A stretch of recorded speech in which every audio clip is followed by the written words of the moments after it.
It is day 2 of the dismembered wife murder trial, Georgia v. Nicholas Kassotis.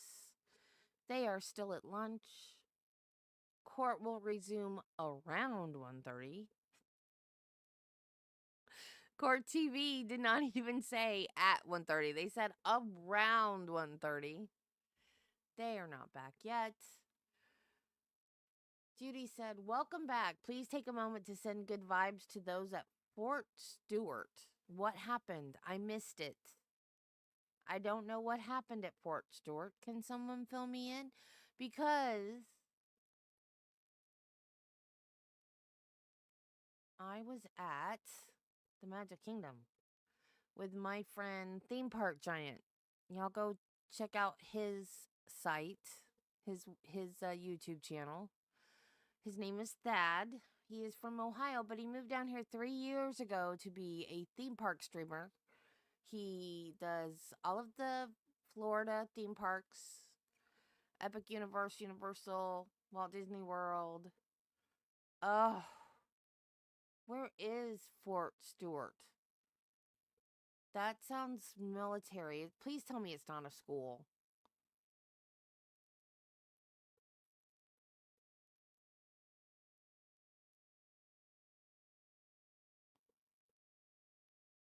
Why? I'm so sick of this shooting. Okay, I I own a gun because I inherited it from my mother. Military base. So was it someone that was supposed to be there, like somebody from the military that just went berserk, or was it somebody outside the military base? I I guess if I had to pick a side, I'm pro gun because my dad was a cop and no details. And back back when they first started talking about gun control and taking guns away and that kind of thing, I always said no. Because if you take guns away or if you make it illegal to have guns, criminals are still going to find ways to get guns. The people, the innocent people that need to protect themselves, won't have guns then. And I don't know if that will include police officers, but my dad was a cop, and I said, if you make it to where cops can't carry guns, then my dad won't have a gun, but criminals will have a gun, and then they can shoot my dad. So, no. And of course, that was years ago. My dad's gone now, he's been gone. But no, because it's just like drugs. Drugs are illegal. That hasn't made drugs go away. We still have a drug problem. So just making something illegal doesn't make it go away. That so that's not going to fix the gun problem. The bad people that use guns incorrectly will still be able to get guns. I don't know what the solution to this problem is, y'all. I don't know. I do not know, but something has got to be done. But don't ask me because I don't know. I have no idea. And I know people always get mad. Why? How come people say you need to do something, but they don't want to know what to do? Well, I don't. Someone smarter than me is going to have to figure this one out because I don't know what we need to do, but we need to do something.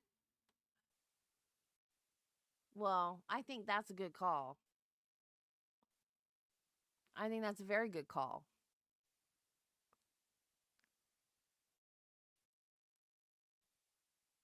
I think they need to figure out what happened before they say anything. But of course, some media person's going to run with it and say something that's not true because that's what always happens.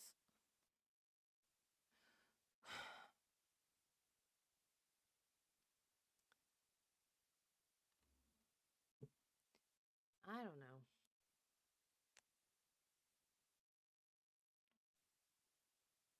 It's sad. It's so sad. I don't know how to shoot a gun. I don't know how to load a gun. I don't know how to clean a gun. I don't know how to do anything with a gun. Which makes my husband very happy. I told him one time I wanted to take a class and learn. And he goes, "Oh, well, I can teach you."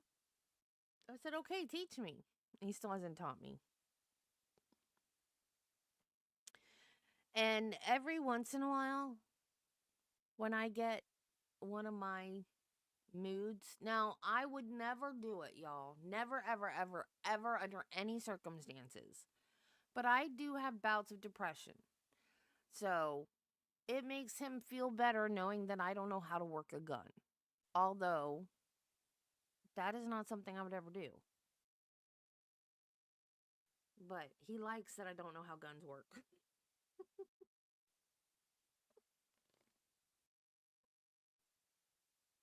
So he's never gonna teach me. Which is fine with me. I don't care.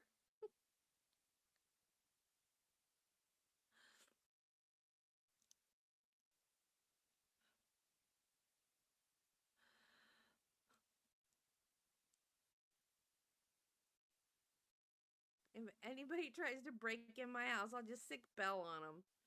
She'll bark so much they'll get scared and leave. She won't do anything to him, but she'll bark at him. Spike will probably go hide though.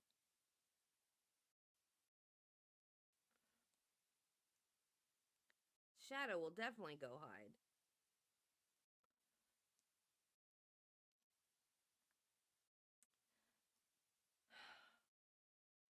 The thing about a military base, they're supposed to have guns and know how guns work.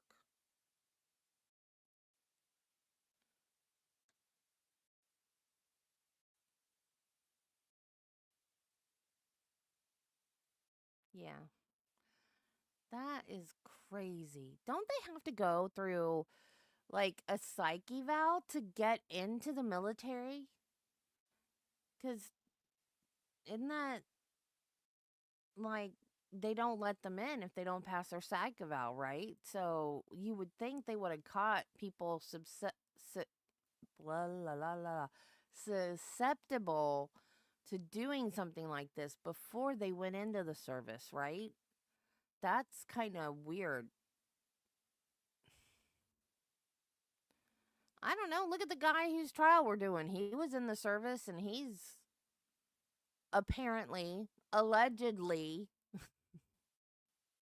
fat poop crazy. Sometimes I wonder if the reason why I don't have more subscribers is that I am just so irreverent and I can't help it. It's just me. Y'all, I'm a healthcare worker and this is just how we roll. We don't take anything seriously. People that deal with life and death all the time, we just don't take anything too seriously. We just don't. It's our coping mechanism. It is our coping mechanism. We just don't. Like, we find the humor in everything we can. We just do. So, I'm goofy. Hey, Miss Priss, what you doing? Stretch. Come here. Come here. While we're waiting, let's entertain. Come here. Say hi, everybody. Hello. Say hello. Say hello.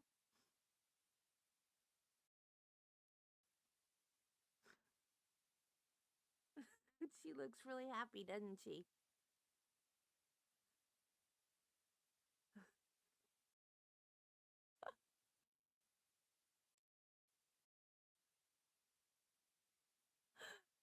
Uh, can you say hello and be nice? Huh? Can you? Can you? Oh, you're gonna hide? Are you hiding now? Wait, shit, what are you doing? What are you doing? What? What? What are you doing?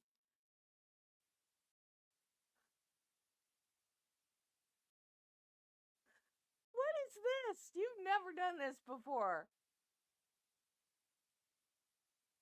What? She's not even trying to get down.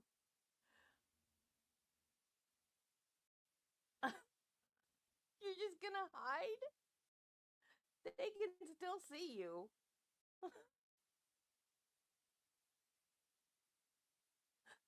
They can still see you.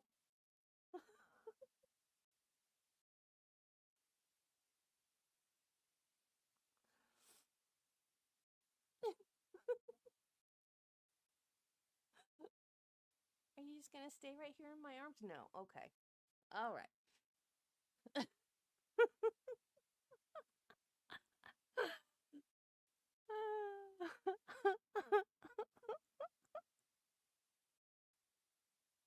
I can't believe she did that.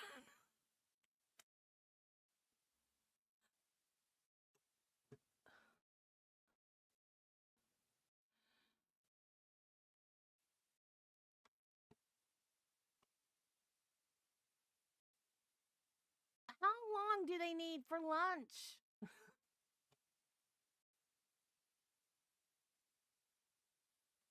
I can't believe she did that.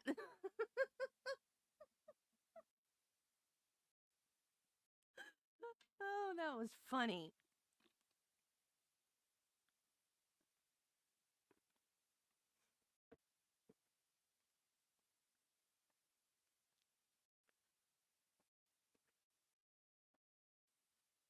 She has been nuts today. She was running all over the place and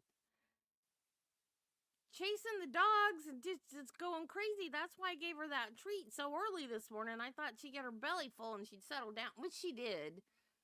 But right after I gave it to her, she was still high strung and she got in. She does this thing, and I blame Travis, but it's probably not his fault. She's just, I swear, cat personalities go by their color. And I've never had a black cat before. She's different than any other cat I've ever had. And the way she plays, cats usually, they, like, if you wiggle your fingers or you dangle a toy or something, cats play with that. Not this one. She'll get in the chair and she'll get real low in the chair, facing the back of the chair, and she'll pop up as you walk by it. And if you see her, she'll stay down low in the chair. And then if you go up to her, she'll flip over on her back. But she doesn't want you to, like, rub her belly. Don't touch her belly. But then she'll reach up like she wants to grab you. So then if you put your hand near her, she starts, like, attacking your hand. Not like little, like I'm grabbing your hand, like attacking. But she's playing. You know how Misha attacks, or when she was little, how she used to attack Biggin all the time? That's the way she plays. And she's grown. Like, it's not like little baby nibbles. She draws blood. And I blame it on Travis because I said, Travis, you're making her mean. You can't play rough with her like that. You have to teach her not to. And because I used to have a cat that she gave me love bites on the chin, like hard love bites on the chin. And every time she did it, I would pop her on the nose and say no, and I got her to quit. You have to teach them. He goes, it's not my fault. That's just how she plays. I'm like, no, you have to teach her not to play like that. But he did. He taught her to play. So she gets down in the chair. She scoots her little butt. She's down in the chair. And then you go to pet her, and she flips over and just grabs your hand and just.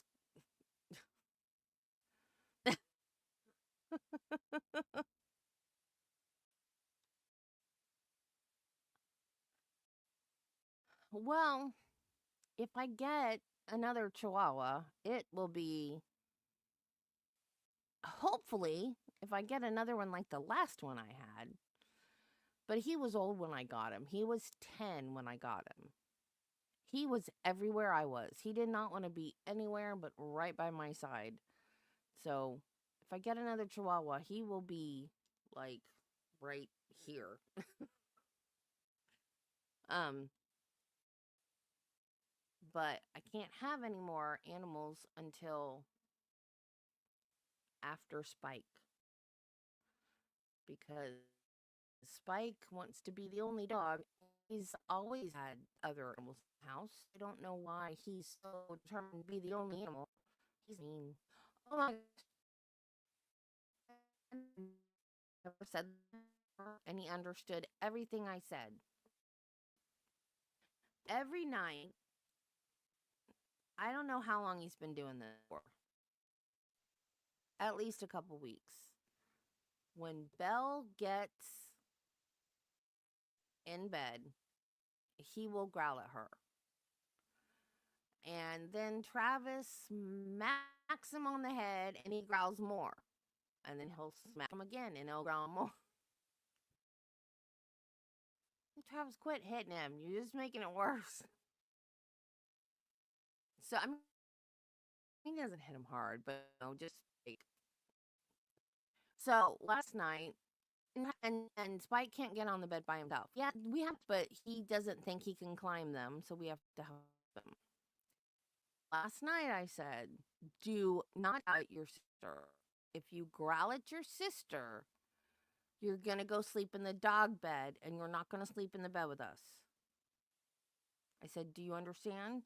Do not growl at your sister. He did not growl at her. He didn't even go near her. He usually sleeps next to me because I'm already by Travis. He didn't go anywhere near her. And I just kept saying, I can't believe he did exactly what I said. He knew exactly what I meant and did exactly what I said. He didn't growl at her, not the first time. I said, oh, what were such excuses for him? I said, see, he knows what we're saying. He can do what we tell him to do. He knows. He's just a brat. Where is he right now? He's under the table.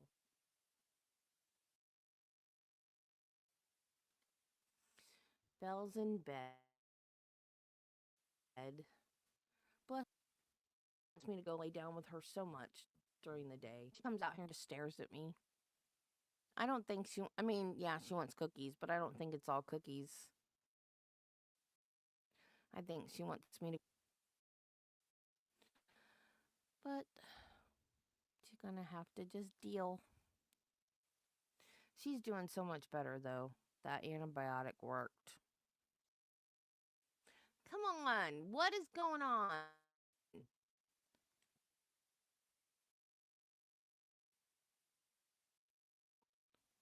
It's almost 2.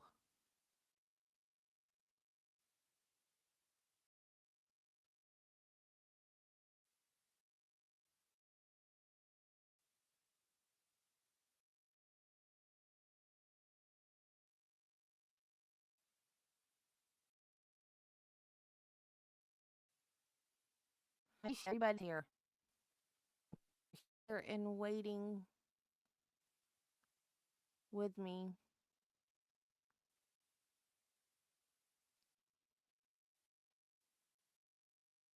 Because this is boring with me.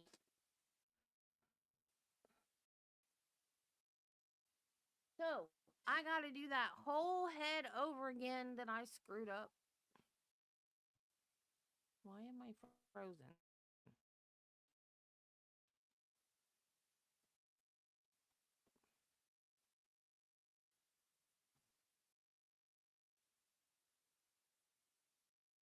Oh. I'm not frozen. Why is it? I was frozen. I'm not frozen anymore. Why was I frozen?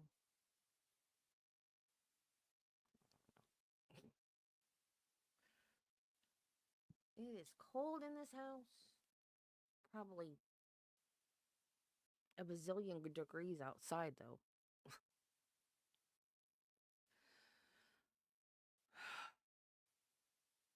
Guys, I don't know what is going on with my hair. This is like...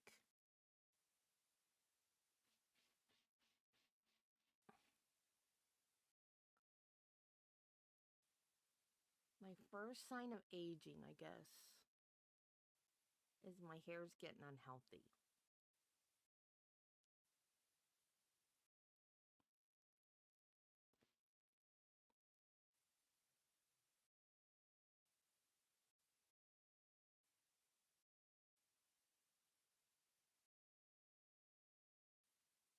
All right, Court TV, come on. Well, it's not. Oh, I see a head.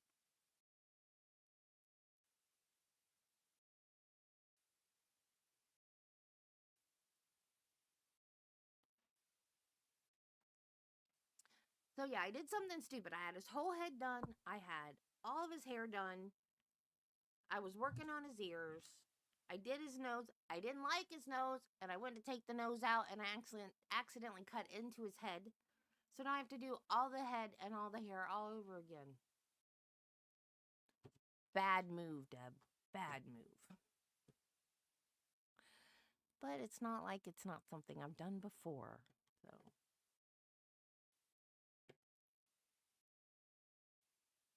But I tell you what, I'm making these things for a friend. If I ever make them to sell, they're going to be $50 a piece because these boogers are hard.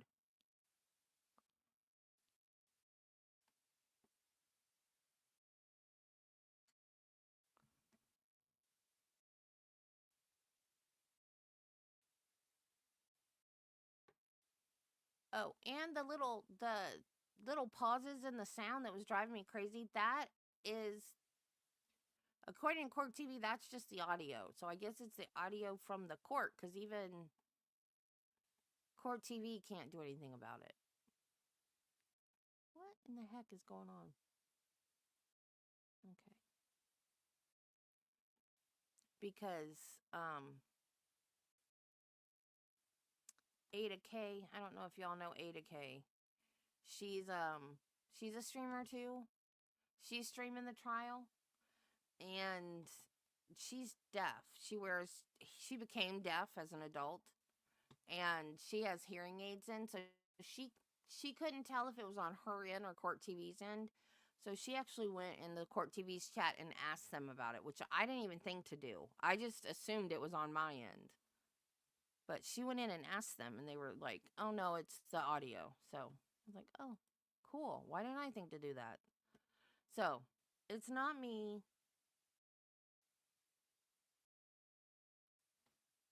So I don't feel so bad. Because I was like, everybody's going to leave because I'm having glitches on my stream. But it's not my stream. It's court. It's just the audio in court.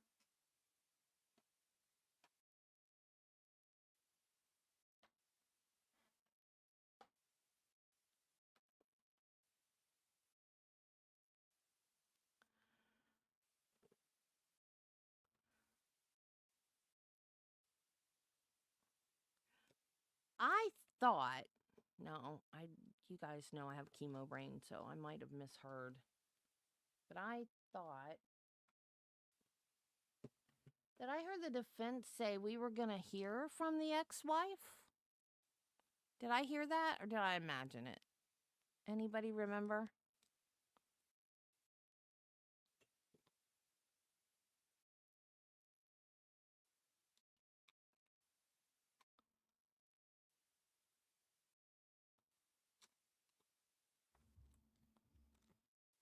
Oops, I lost a doll eye.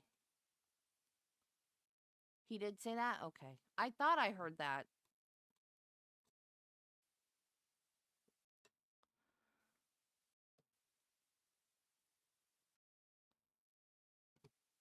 Why would... Oh, the prosecutor said it too. So who is she gonna... Which side is she gonna testify for? I wouldn't testify for him if I was his ex-wife.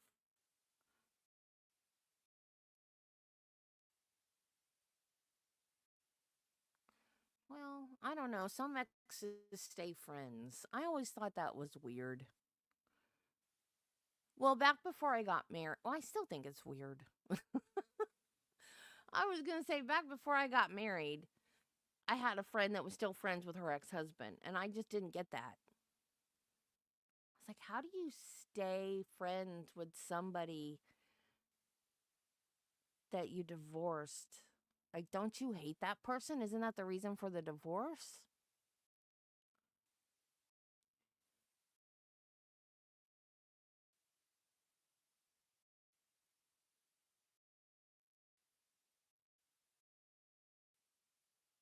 But she's like, no, he's my best friend. And I was like, I don't understand that. How are you best friends with a person you're married to and now divorced from? I don't get that. I don't get it.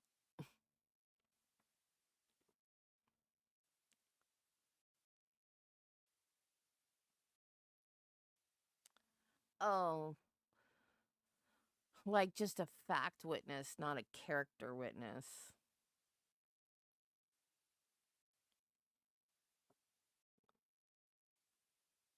I wonder why it was $1.5 million. Do they have kids together? Do you know?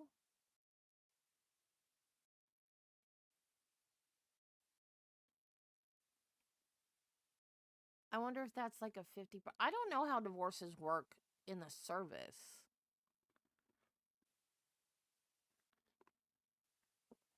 because his attorney said that the Navy was the one that made sure he was going to pay his divorce settlement or something like that. So is it like a 50-50 thing in the service? If you get divorced, they get 50% of your assets? It's 1.5. That's a big divorce settlement.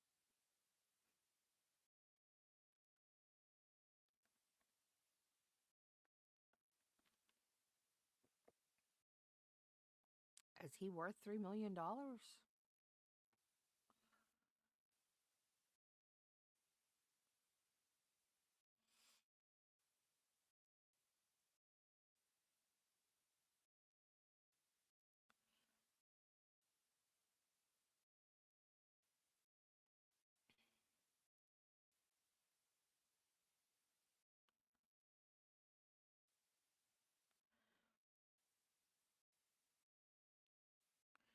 People like him scare me.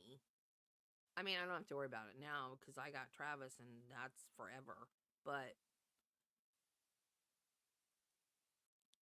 I'm so gullible.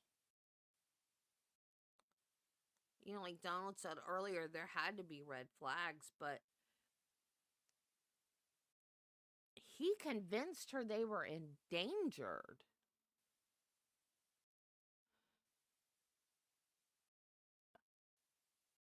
Oh. See, I don't know anything about this service. My dad was in the Air Force, but my dad compartmentalized. Like, I'm an oversharer. I will tell you everything about everything. It's just always been that way. But my dad, like, I remember, I don't know, I may have already told the story, but I remember one night I was sitting in my house watching Law and Order. My dad was Florida Highway Patrol. So I'm sitting in my house one night watching Law and Order, and a thought occurred to me, and I picked up the phone and I called my dad and I said, "Hey, Dad, have you ever given anybody a Miranda, read anybody their Miranda rights?" And he goes, "Well, of course."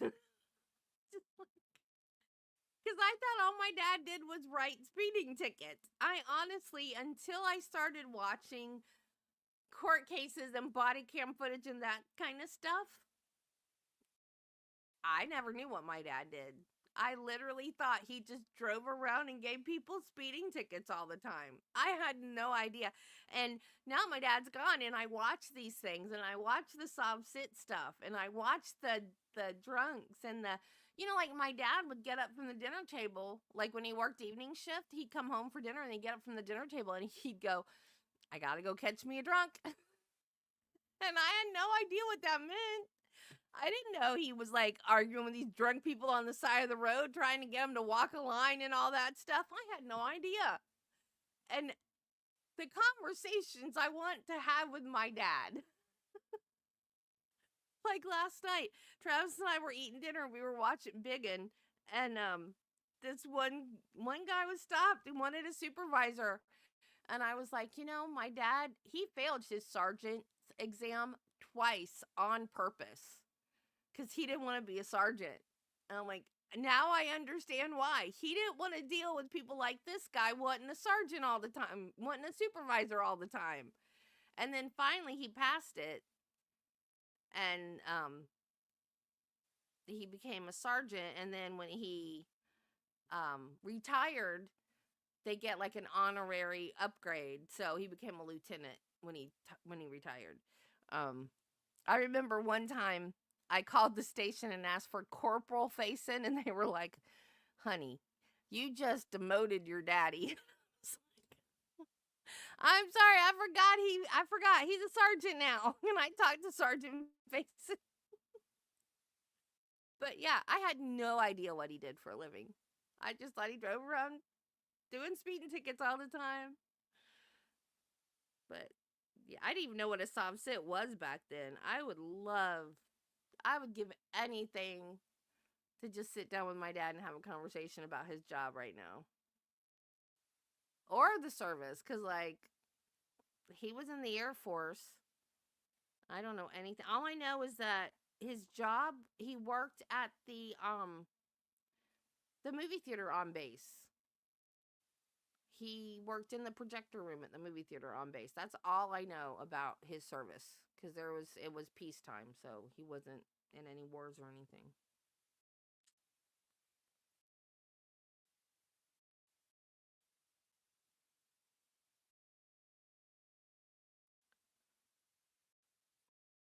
What is going on? Oh, court will resume around 2. Well, it's 2:05. Oh, I wonder what's going on.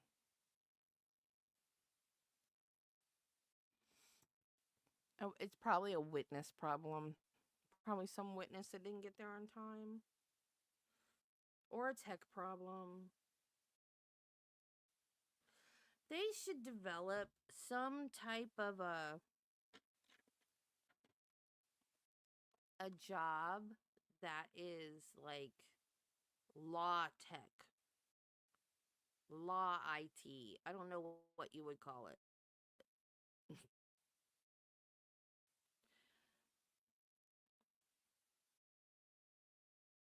Tech for leads. I don't know what you would call it. In the Karen Reed trial, there was never any problem with tech. They had their own individual tech people that worked.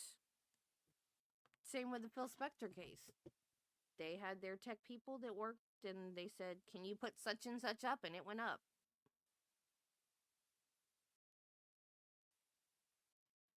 But most of the trials we do, there's always they go to do something and they can't get it done. And she had that video that didn't play, and she was like, "Okay, well, never mind. I'll just introduce it later."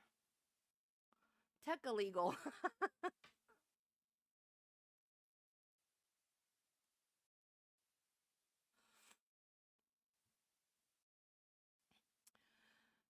Yep, something like that.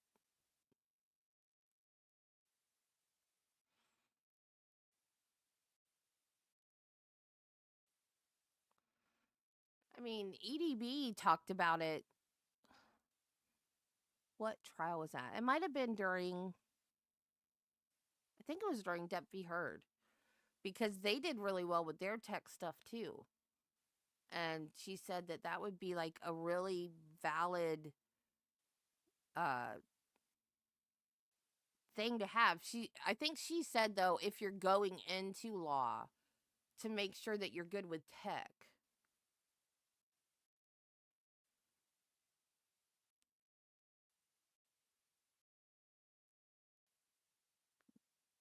because EDB said it's something that's really needed for lawyers to know tech stuff now.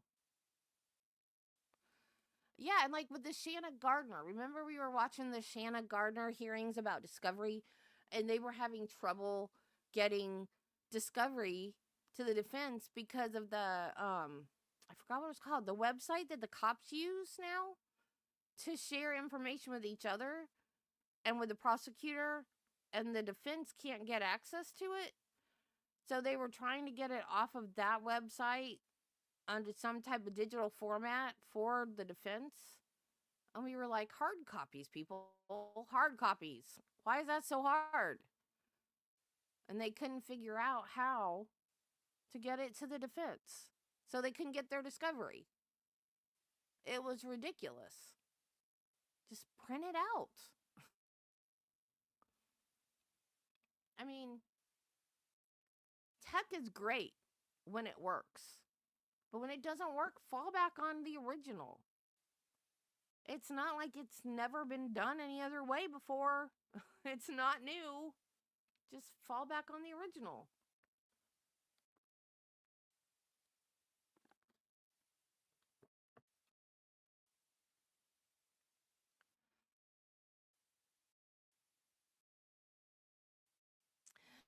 I remember there is an episode of NCIS where I don't know if you guys have ever seen NCIS. I've not watched it in a very, very long time.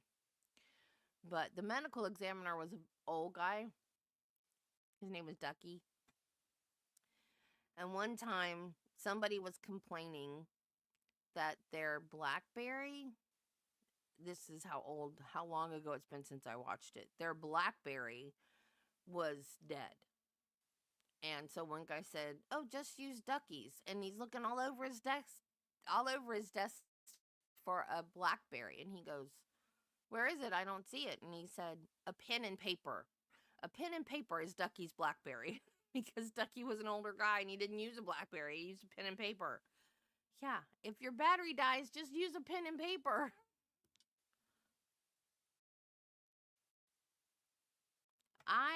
If I had a job that relied on paperwork, I would want hard copies. Because I'm old and I don't trust tech.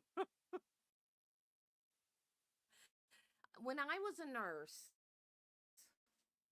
I mean, I'm still a nurse. Once a nurse, always a nurse. But when I worked as a nurse, everything was paper. It was before everything had gone digital. And now everything's digital, but the amount of paperwork I still have to fill out as a patient when I go to the doctor is ridiculous. I'm like, how is it digital?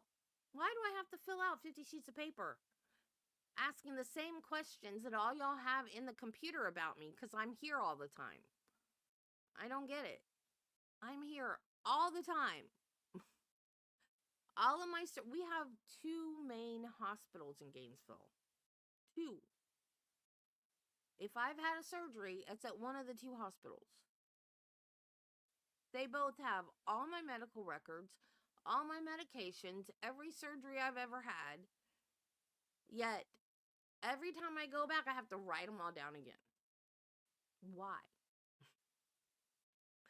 Why did you guys go digital if you're not going to take advantage of the opportunities that gives you? It makes no sense. I don't understand.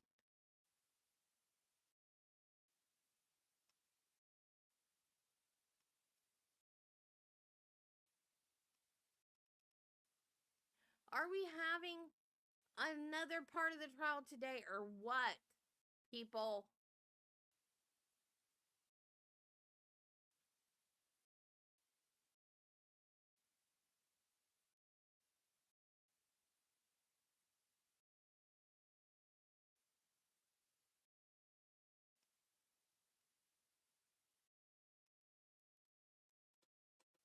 You want to say hi again?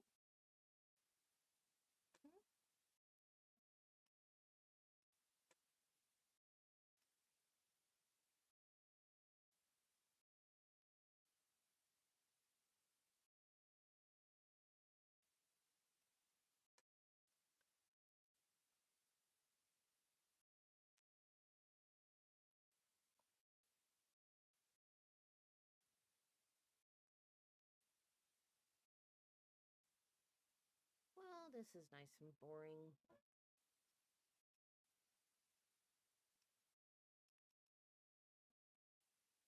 If I try to find something else for us to watch while we wait, they'll start.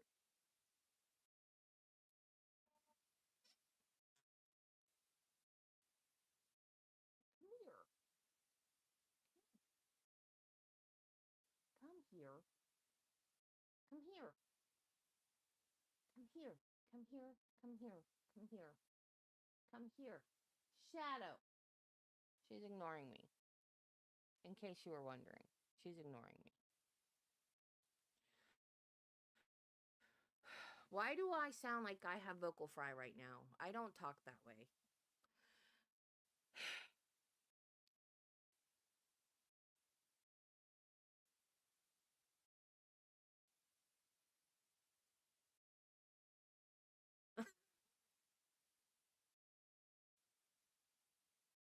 I never take my meds with me, ever. I don't care. I don't care what it says. I am not doing that. My bag of meds, this is not my med bag, but this is the size of my med bag. This is a craft bag, but my med bag is the size. And I'm not taking this. I'm sorry. I'm not doing it.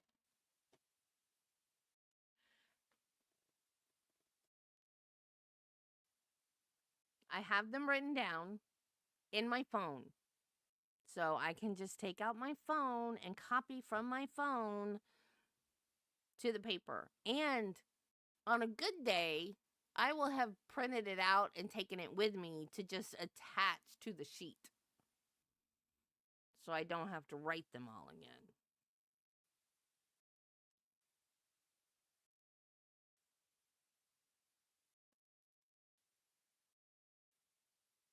And in my case, it's already in their computer. And another thing I hate, you go to a pre-op when you're getting surgery. You go to a pre-op like 2 days, 3 days before the surgery. You tell them everything under the sun. Everything under the sun. Then the morning of the surgery, they ask you all the same questions again. And then, are you on any new medicines since what you told us? It was 2 days ago. No. What's the point of the pre-op? You're going to ask me all the same questions again.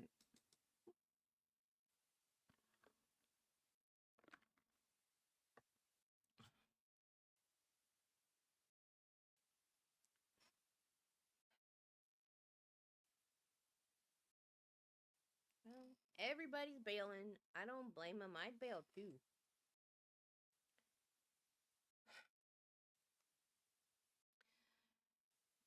I would bail if this was not my own channel. I would bail right now because I'm bored.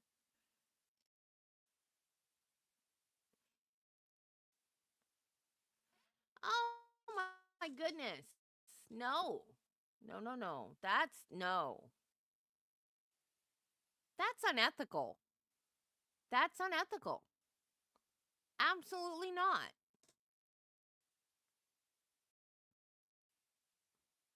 That is unethical.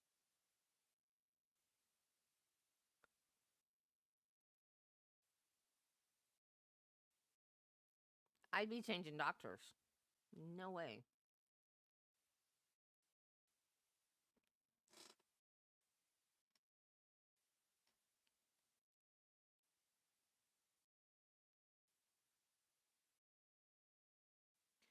Because you know what that says? That says that your doctor doesn't trust you. How are you supposed to trust your doctor when your doctor doesn't trust you? Trust goes both ways. That's not cool at all. Now if it's somebody that isn't good at knowing their medical history or somebody with dementia or something like that, I can understand. But somebody that knows their medical history well and knows what they're on and everything, that's not good practice.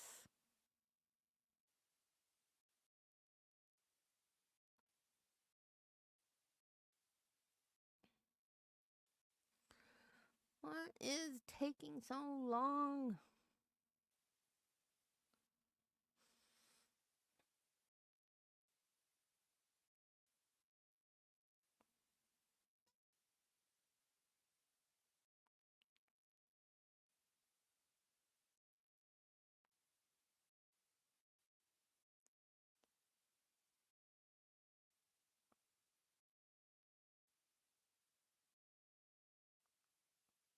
I can't wait to get to the defense in this case.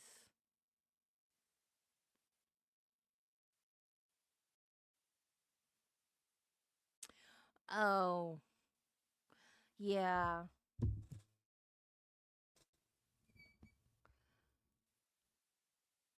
That is true with developmentally disabled people. They need um a routine, like, same people in their lives and everything. So that is good. Yeah. Yeah. I have an autistic cousin who, now I know he's autistic and I know he can't help being autistic, but he's high functioning autistic. So like I want to say so much. Just treat him like a regular kid. Well, he's 19 now. And I know that she can't. As much as I just want to say, just, tell him to suck it up. But it has changed her in ways that irritate me.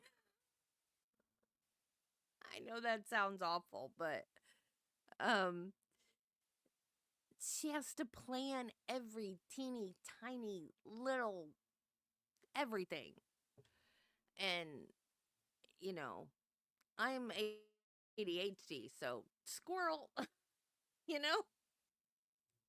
So we're going to the Mickey's Not So Scary Halloween party, and she sends me a list of attractions and rides that we're gonna do. And I was like, what?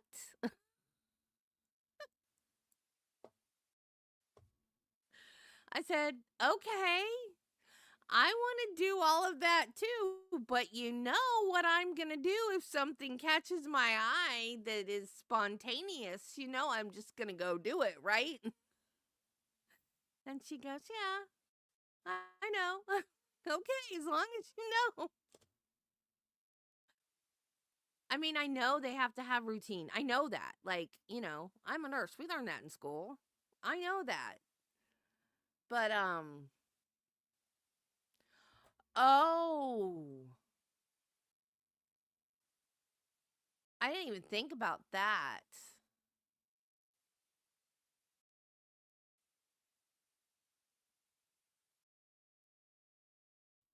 I don't know.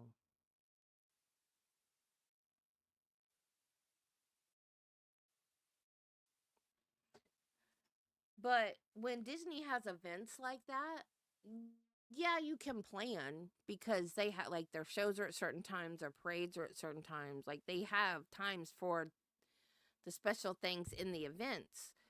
But then they also have just, and Disney does 24/7, they just have things will pop up and it'll be like, ooh, what are they doing over here? And you're going to just, run over there and do that. And ooh, what are they doing over here? But no, she sends me a list of rides that we're going to do.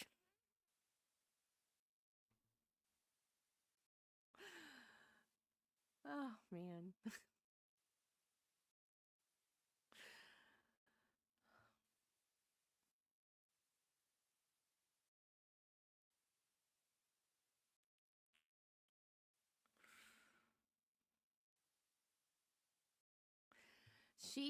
She's got this thing so planned out. She bought glow in the dark shoelaces for us.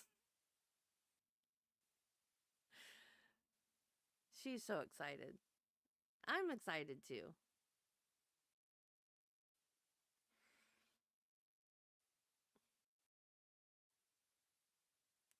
I just hope it doesn't turn out like the last time we tried to do something. She overplanned, and I was too spontaneous, and we ended up in a fight. I just hope we don't fight this time.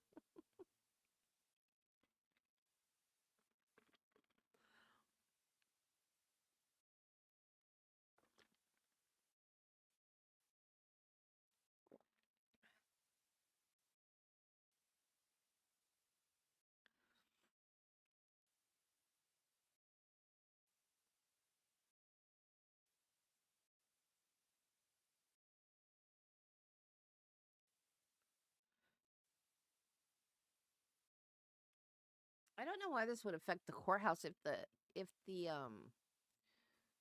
suspect is in custody and it's like an hour away. I don't see why it would affect the courthouse.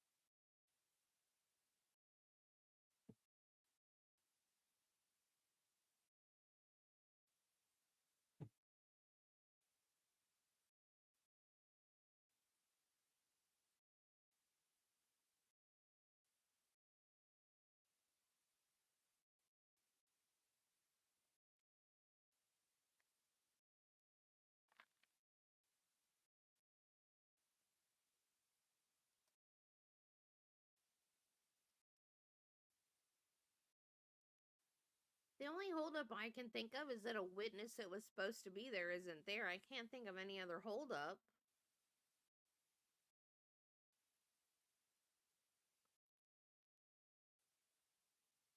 Unless something with the jury.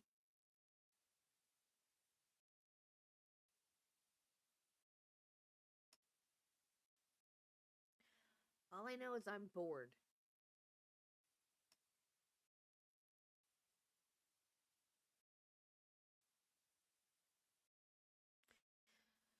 But hey, I'm getting watch hours, so.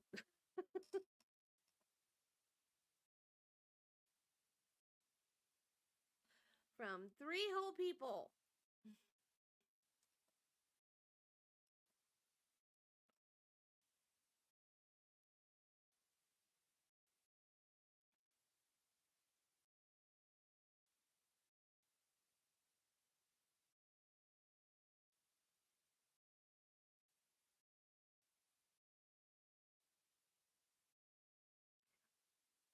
Why? Okay, I'm gonna ask a stupid question. Why does the state of Georgia seal say 1776? Was Georgia founded in 1776? Were all of the East Coast states founded in 1776?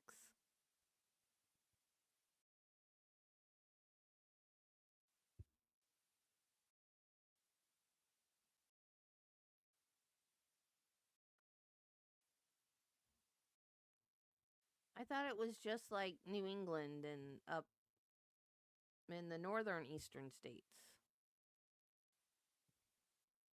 See, I'm not I'm not smart. Why do you guys even listen to me? I don't know things.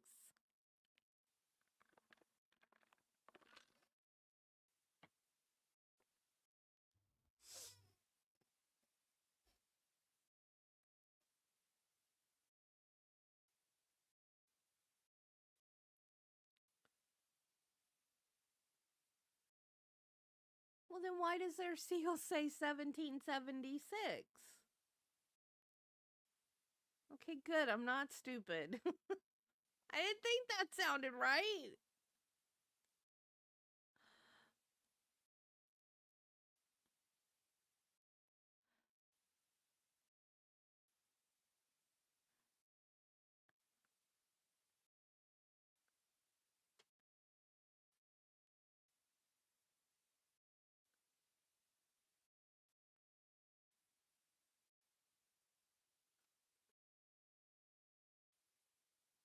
Why does the Georgia state seal say 1776 on it?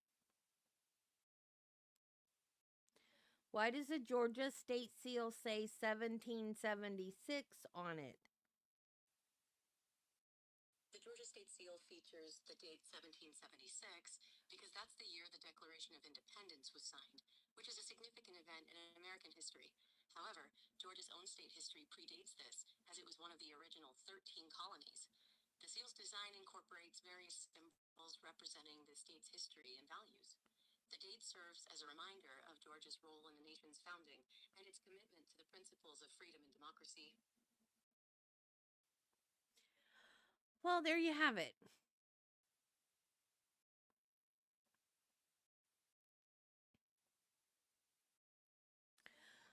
So Georgia was one of the original 13 colonies. Oh, I guess I am stupid.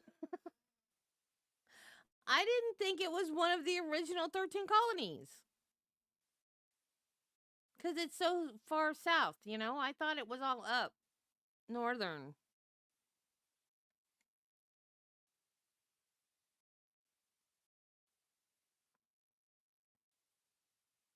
Someone needs to remind Fulton County about Georgia's commitment to the principles of freedom and democracy.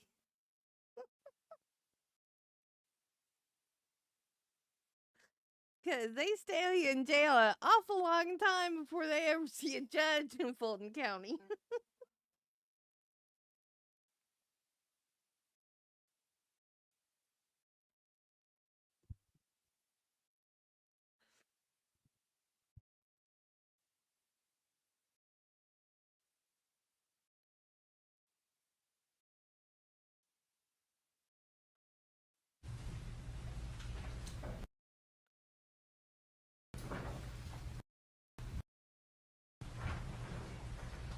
Oh, I hear sound.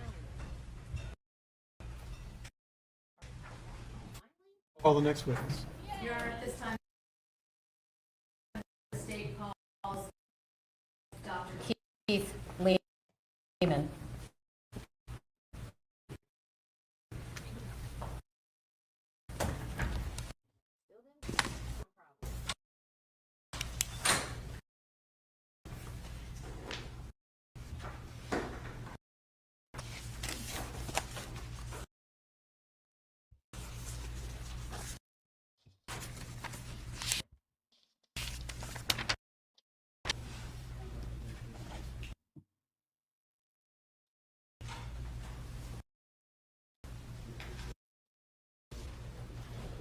Good afternoon.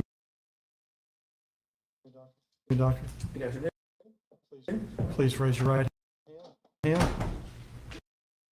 Do you swear and affirm the testimony that you have about to give will be the truth, the whole truth? Thank you, and please be seated.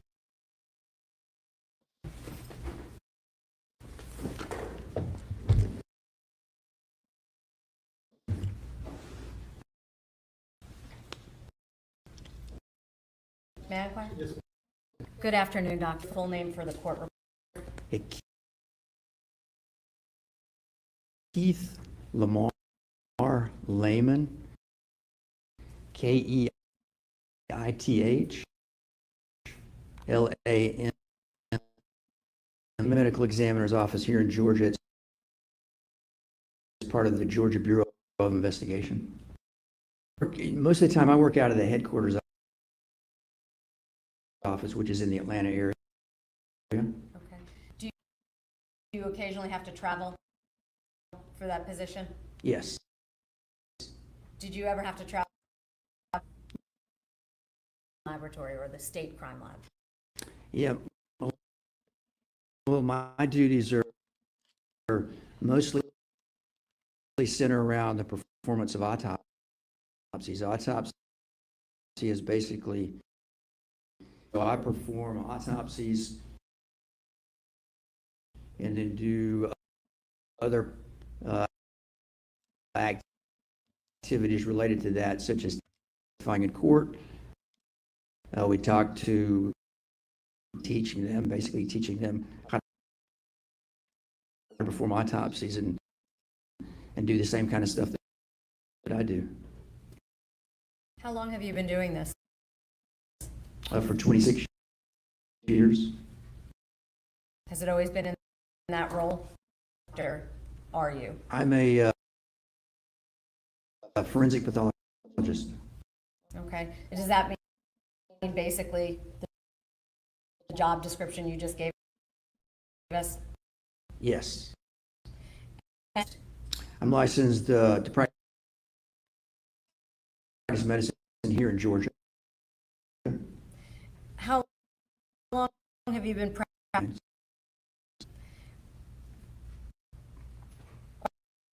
Are you still in that capacity right now?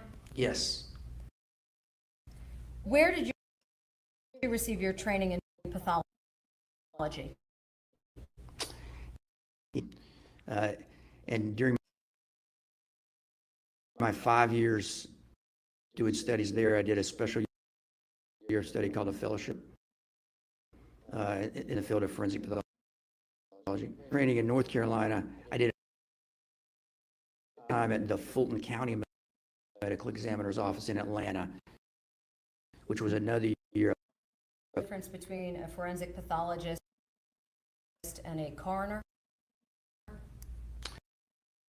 Yeah. The coroners are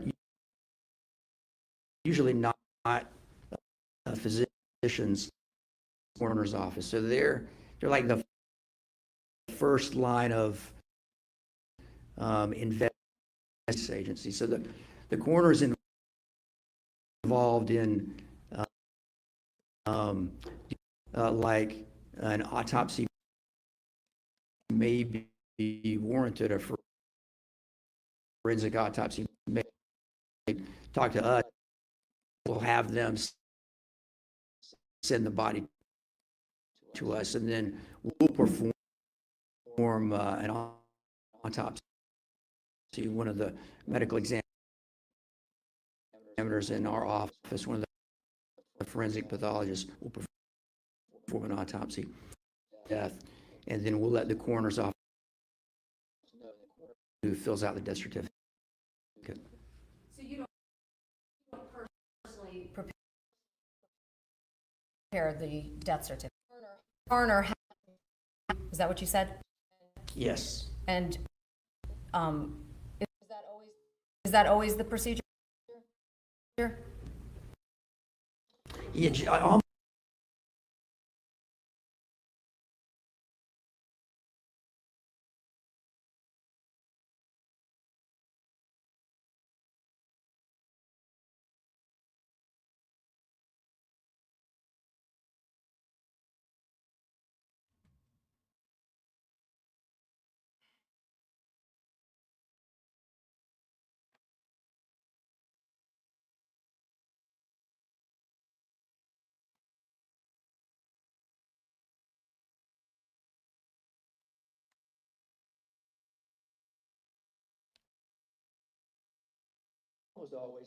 almost always. Sometimes we'll ask us about the case. Okay. And can you describe for the jury the you described where you went to school and that information? Did you? Yeah, in my last year of fellowship training at Fulton County Medical.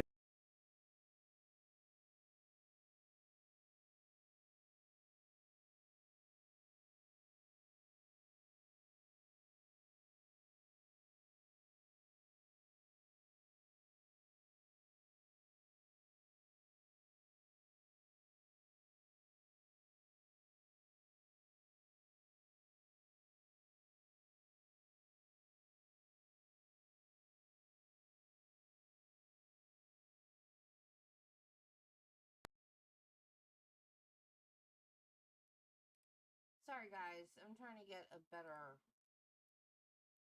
feed without all the glitchy because I just can't.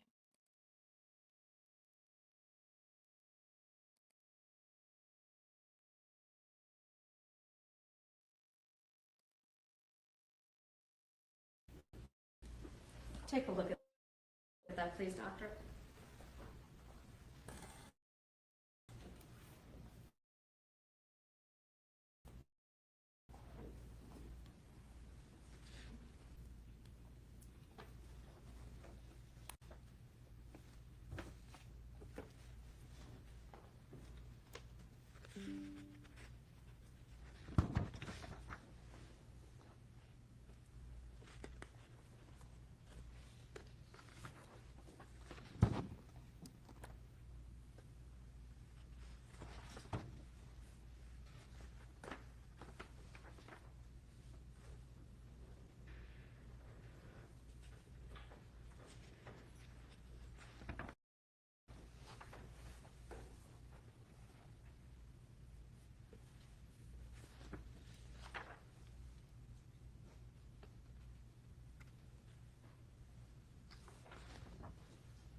Do you recognize that document, doctor? Yes, I do. What is that document? This appears to be a copy of the autopsy report I prepared for this case. And did you prepare that actual report in its entirety? Yes, And is that a duplicate of the original report that was prepared? it does appear to be. Your Honor, at this time, I'd like to seek to tender State's Exhibit, I believe it's 1.62. No objection, Your Honor. Thank you. May I?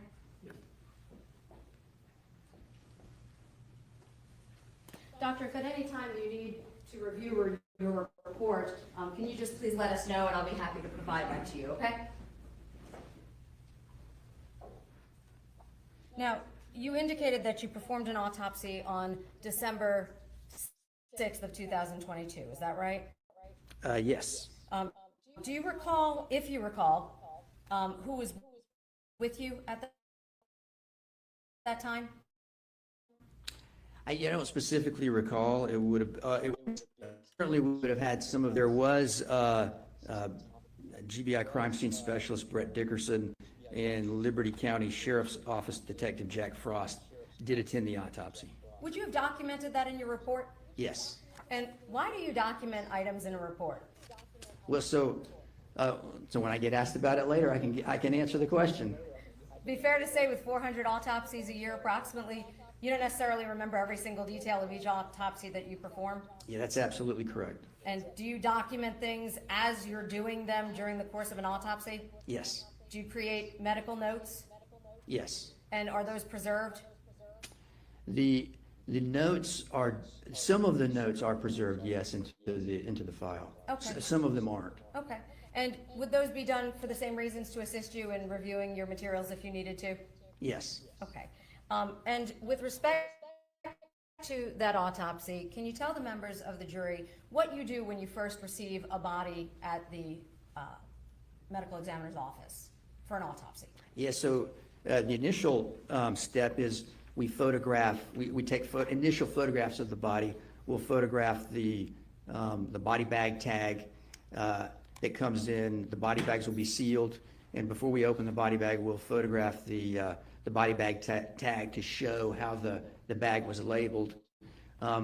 If the body is, if it's the type of case where we're going to do x-rays, we may go ahead and do x-rays at that time as well. And then the next step would be to open the body bag. And then really before we do any significant manipulation of the body, we'll go ahead and take photographs again just to document the condition of the body, you know, as it was when we started the autopsy. And then after that, we'll begin examination of the body, which may include, depending on the case, recovery of evidence. If there's clothing on the body, we'll remove the clothing. Sometimes there's medical devices on the body from a person receiving emergency medical treatment. We'll remove those and document those things as well. And then we'll do the external examination, basically looking at the outside of the body.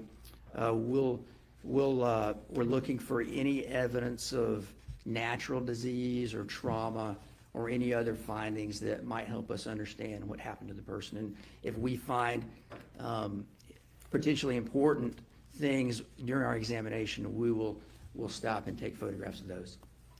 And can you explain to the jury what a medical placard is? A placard is, it's basically a structure where we can put some sort of inscription. We use a placard basically as a label in our photographs, and some of our photographs that shows the case number, the unique case number for this case that we were talking about before. So, Your Honor, I'm going to ask to approach the witness, and I'm going to ask to show him the state's exhibits 1.27 through 1.61. Doctor, did you have a chance to, and counsel has been provided a photocopy of each of these exhibits in addition, Your Honor, for the record. Did you have a chance to review all of those before your testimony here today? Yes, I believe so. Okay, and those photographs, are those some of the photographs that you took during the course of the autopsy? Yes. Are all of those a fair and accurate representation of the photographs that were taken during the course of the autopsy, both on, just so we're clear, December 6th of 2022 and December 9th of 2022? Yeah, I reviewed the sets of photographs shortly before coming in here, and during my review at that time, they did appear to be accurate representations. Okay, at this time, Your Honor, I would seek to tender all of those exhibits. Any objection? No objection, Your Honor. They're admitted without objection. Thank you. It's 1.27 all the way through 1.61. Correct, Your Honor. Would it be fair to say, Doctor, that there are far more photographs than what I've handed you? Yes, there are significantly more. How many photographs do you take? Does it depend on the case? Oh, it absolutely does. Yes, it can vary quite a bit. So, in this case, what photographs did you take of your autopsy? Do you recall what portions of the autopsy? Would it be the entire autopsy, just part of it? How does that work for the jury? Yes, so we took many photographs on the outside of the body, and then in addition, we took some photographs, significantly fewer, on the inside of the body. So once we open the body during the autopsy, we start out just looking at the outside, then we'll open the body, we'll open the chest and the abdomen, look inside, remove the internal organs there. Same for the neck structures, and same for inside the head. And so we did take some internal body photographs, in the region of the head, yes, but mostly external photographs in this case. Okay. And the photographs of the interior of the head, can you explain to the jury why you would take photographs of the interior of a head? Well, in this case, we took photographs to document injuries that were present, document there was significant bruising to the scalp. It was difficult to appreciate on the outside of the body. Sometimes there are things on the inside of the body that you can't see on the outside of the body. So in this case, there was significant scalp bruising that you couldn't fully appreciate on the outside of the body, in part because of the changes of decomposition that were taking place. We also documented some other findings too, documented what the brain looked like, documented what the skull looked like, and in some cases we documented the absence of significant findings. When you first started performing the autopsy, did you have all of the portions of her body? No, when we began the autopsy on the first day, December the 6th, we did not have the full body. Okay. Did there ultimately come a time when you received the remaining portions of her remains? Yes. And I say her, was this a male or a female? Female. And was she identified at the time that you first received her? No, she was not. As a medical examiner receiving a person in the condition that you received her, would some of your investigation of the body be in an attempt to assist law enforcement in identifying her? Yes. Did you do that in this case as well? Yes. What types of steps would you take to try and see if you could assist with identification? Well, the first step in a case where we don't know who it is would be for us. One of the first steps would be to take fingerprints, if you can, because there's a large databases that can be searched for fingerprints. It's different than something like dental records. For dental records, you really have to know who it might be so you can get their dental records. But for fingerprints, there's large databases that are available that you could potentially test. It's also would be important to recover DNA. DNA, there's some DNA databases also available. So those are some of the first steps that we took in this case. And with respect to DNA, as a medical examiner, what do you do to attempt to assist in that process? We recover DNA from the body. Okay. So we'll recover certain blood or tissue that we think would have the best chance for the DNA scientists to be able to use to recover DNA. Okay. And can you explain what a blood stain card is? Yeah, blood stain card is basically it's a special card, and you take blood and you spot it onto the card, and then you let the card dry. So it's basically a card with dried blood on it, and it's our typical sample that we use as a DNA collection specimen. Pretty much in every case where we have blood that we autopsy, we will recover a blood card. And where would the blood card go after you collect it? You know, the evidence, once we collect our evidence, it's, say during an autopsy, the evidence will eventually go to an evidence holding area at the GBI facility.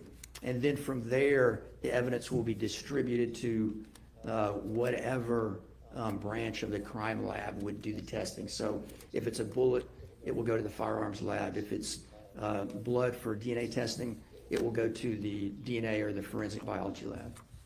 And in this case, did you take blood stain cards? Yes. I'm going to show the witness exhibits, Your Honor, 1.63, 1.64, 1.65, 1.66, and 1.67.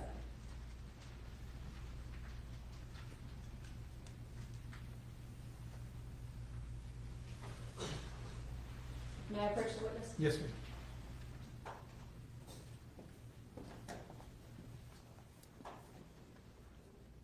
There are gloves if you prefer.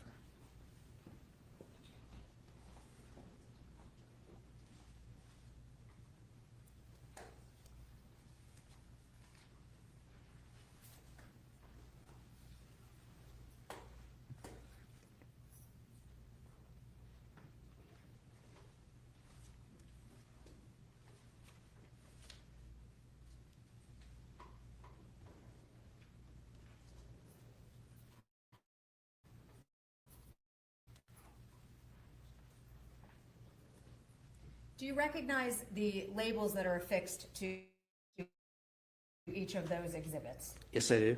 And how do you Yeah, they inscribed the unique case number for this case, and they have an inscription indicating what's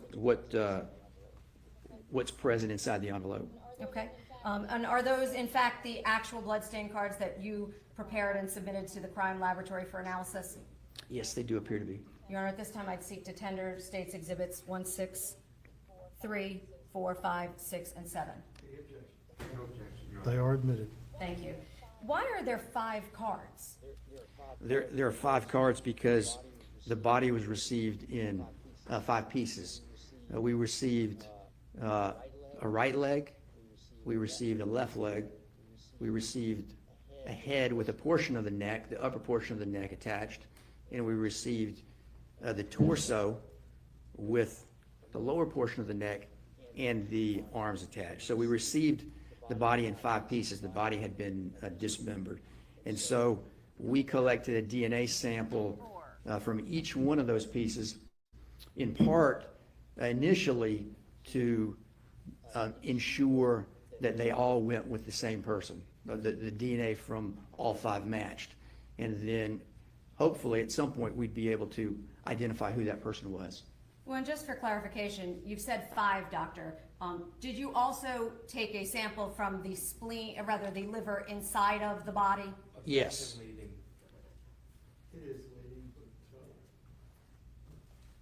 I can rephrase. you can rephrase. Did you document on each of those bloodstain cards where each item was recovered from? Yes, I did. Can you please, looking at the first exhibit that's in your hand, tell us where that one was from? Yes, this is from the torso, specifically the spleen. Okay, and what about the next one? The torso. So the torso itself was one, and the torso spleen was the second? That's right, yes. And what was the third bloodstain card? The right leg. And the next? Left leg. And the next? The head. So there were 5 in total, but those were from the 4 pieces plus the spleen? That's correct. Yeah, there was. Or rather, I said the spleen, I meant the liver, my apologies. No, it was a spleen. You were correct. Yeah, it was. The body was in 4 pieces. That's correct. And there were 5 cards because we collected 2 from the torso. Yes.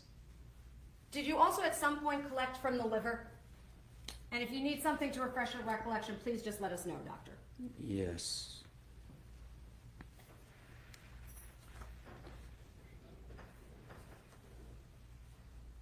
Objection to the extent he's looking at his notes right now. I'll overrule the objection. You can refresh your recollection. Yes.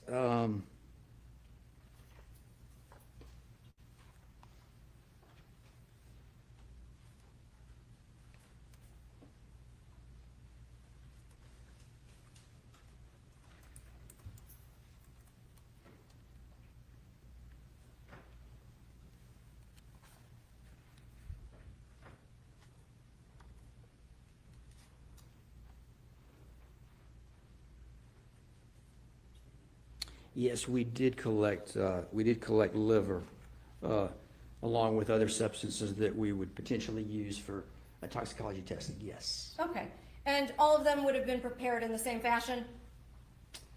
Meaning a bloodstain card and then preserved in the way that you've just shown us? No, the specimens for DNA that we talked about here would have been prepared on a card.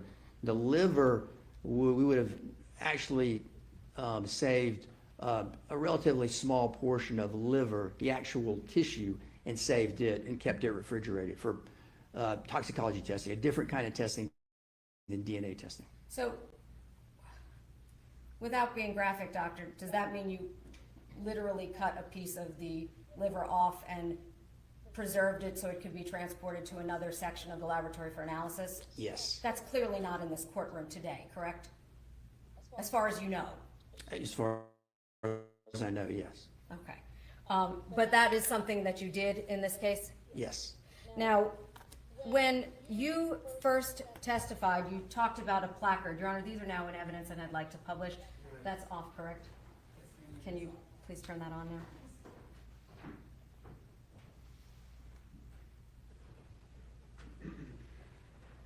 I'm going to start on image 100 and counsel, if I may approach her.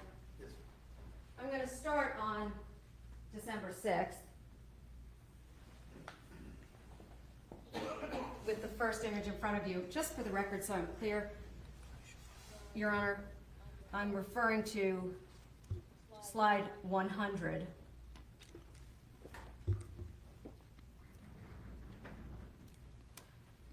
And doctor, if you can assist me, on the back of that exhibit, you'll see that there is a number written of slide 100. Do you see that? Yes. Just for your own records, did you have specific numbers associated with each one of the photographs as they were taken by the medical examiner's office in connection with the case? Yeah. When the photographs are saved, they're digital photographs, so they're saved into a digital file, and each file has a name that has a number. Okay, so on the back corner of each of those, I'm going to reference the number so that it's clear for the record, Your Honor. And if you would just tell us what exhibit number that is on the back of the card as well, just so the record's clear. So we're talking now, I guess, about exhibit 1.6. It's in front of you, the one I've already handed you, the stack. Yeah, this is exhibit 1.27. Thank you, 1.27. And can you tell the jury what's depicted in 1.27? Yeah, this is the placard that we've discussed. It's basically a placard where we put information about the case at the top. Coastal MEO stands for Medical Examiner's Office. This examination was performed at the Coastal Medical Examiner's Office, which is in the Savannah area. The date that the exam was performed, December the 6th, 2022, and then underneath the unique case number for the case.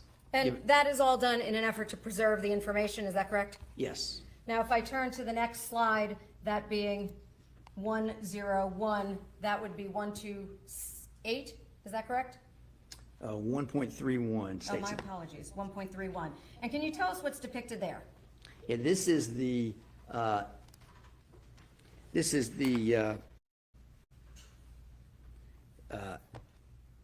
label that was on, some of the remains were received in a plastic box, and this is the label adjacent to the seal. It shows what the label how the label was inscribed by the individuals at the recovery scene.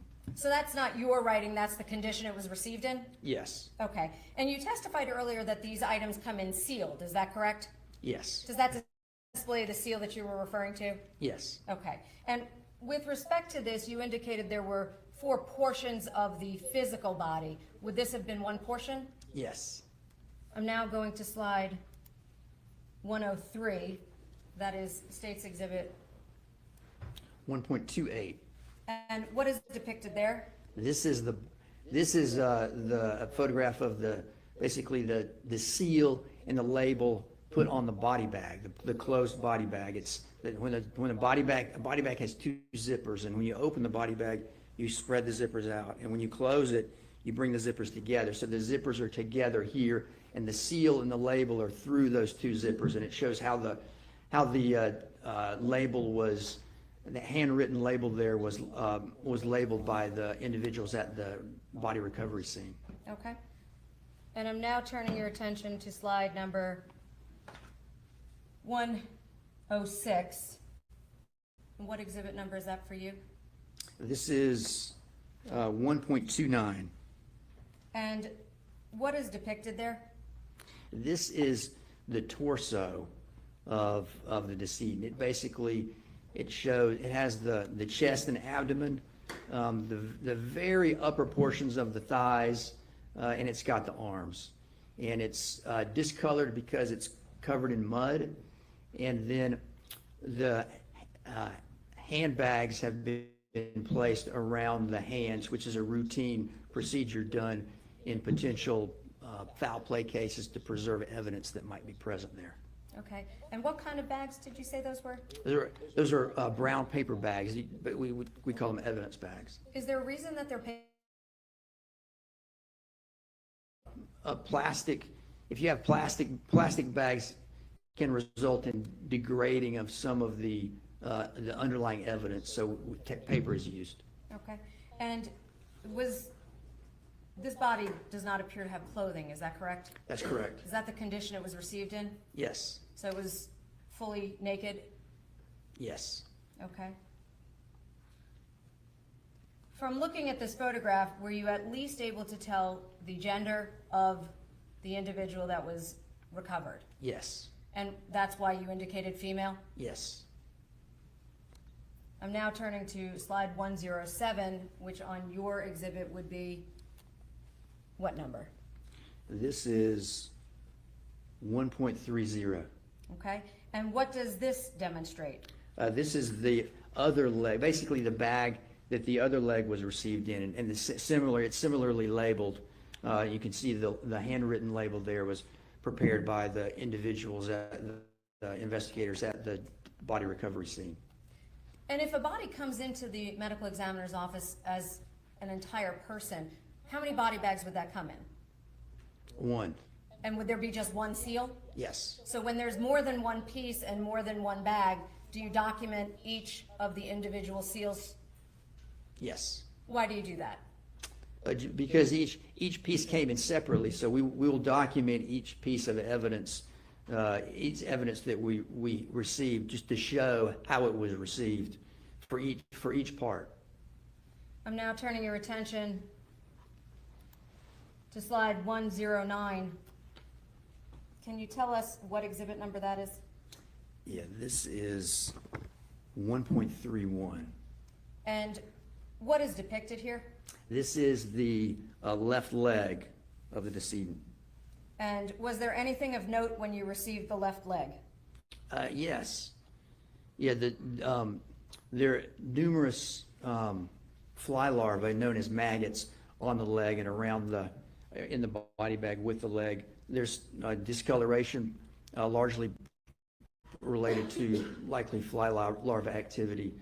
And then at the on the foot, near the end of the foot where the toes are, there's loss of tissue there that appears to be what we call postmortem animal predation, basically where if a body is left outside in an outdoor location, especially in a wooded location, animals can come and will often come and eat portion of the body. So that appears to be postmortem animal predation, where after the death, an animal has come and eaten a portion of the foot.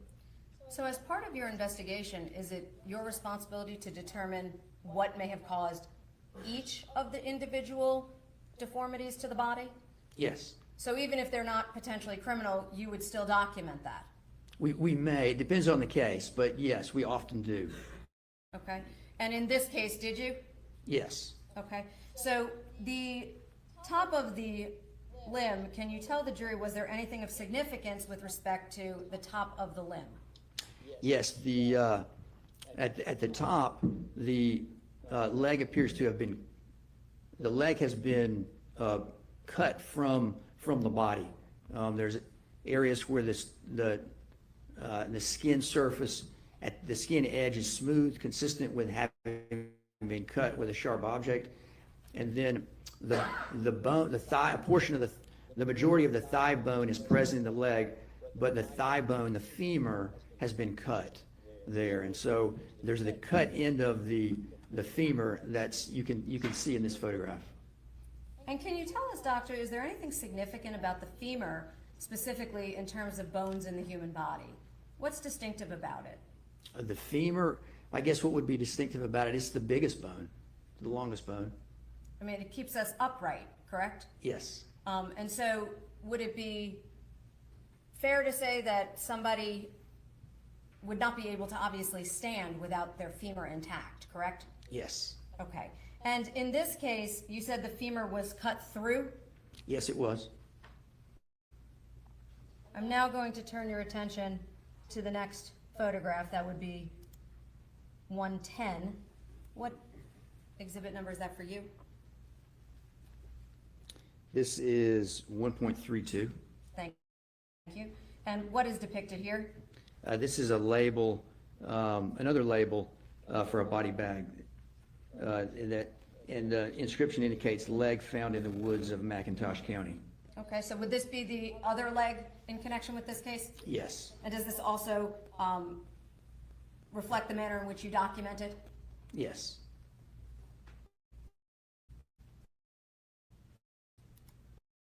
I'm now drawing your attention to slide 111.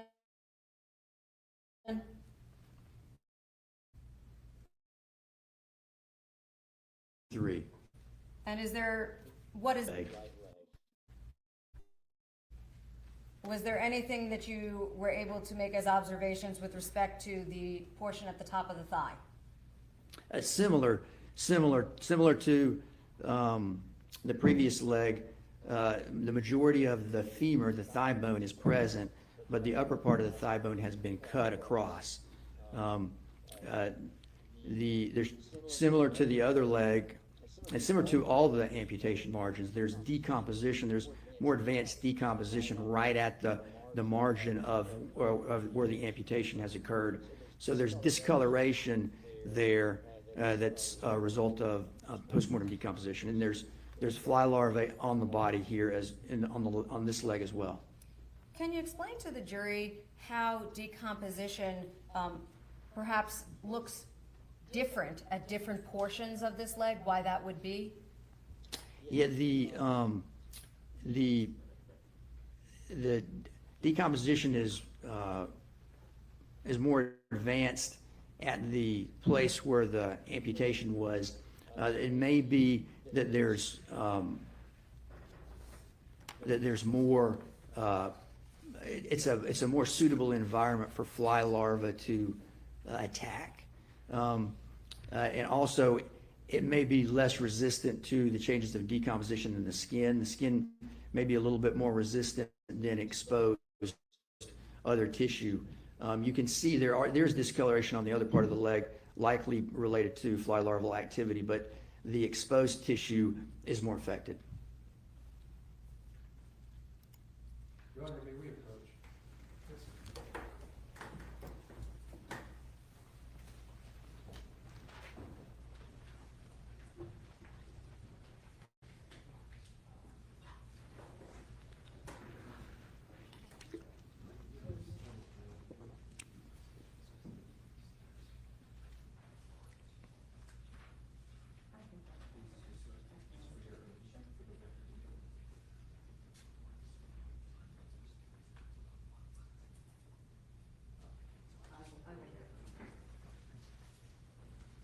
Doctor, the last slide that we just looked at, can you pass me that, may I, Your Honor? Yes. For just a moment?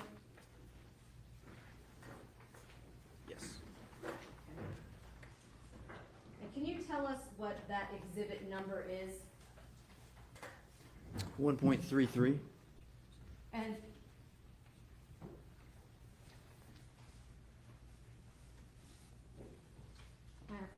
approach. Yes.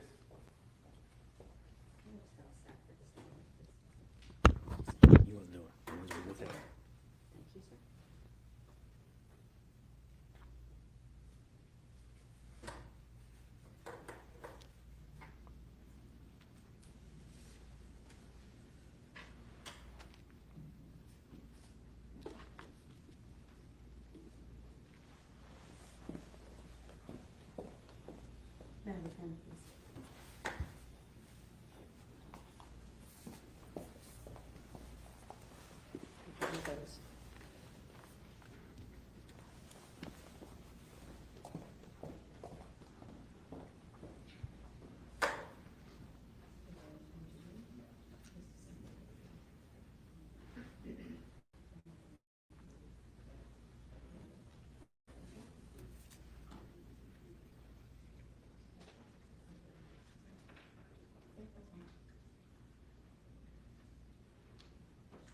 Your Honor, if I can simply clarify for the record, counsel has pointed out to the state that it appears I have inadvertently marked two exhibits 1.31.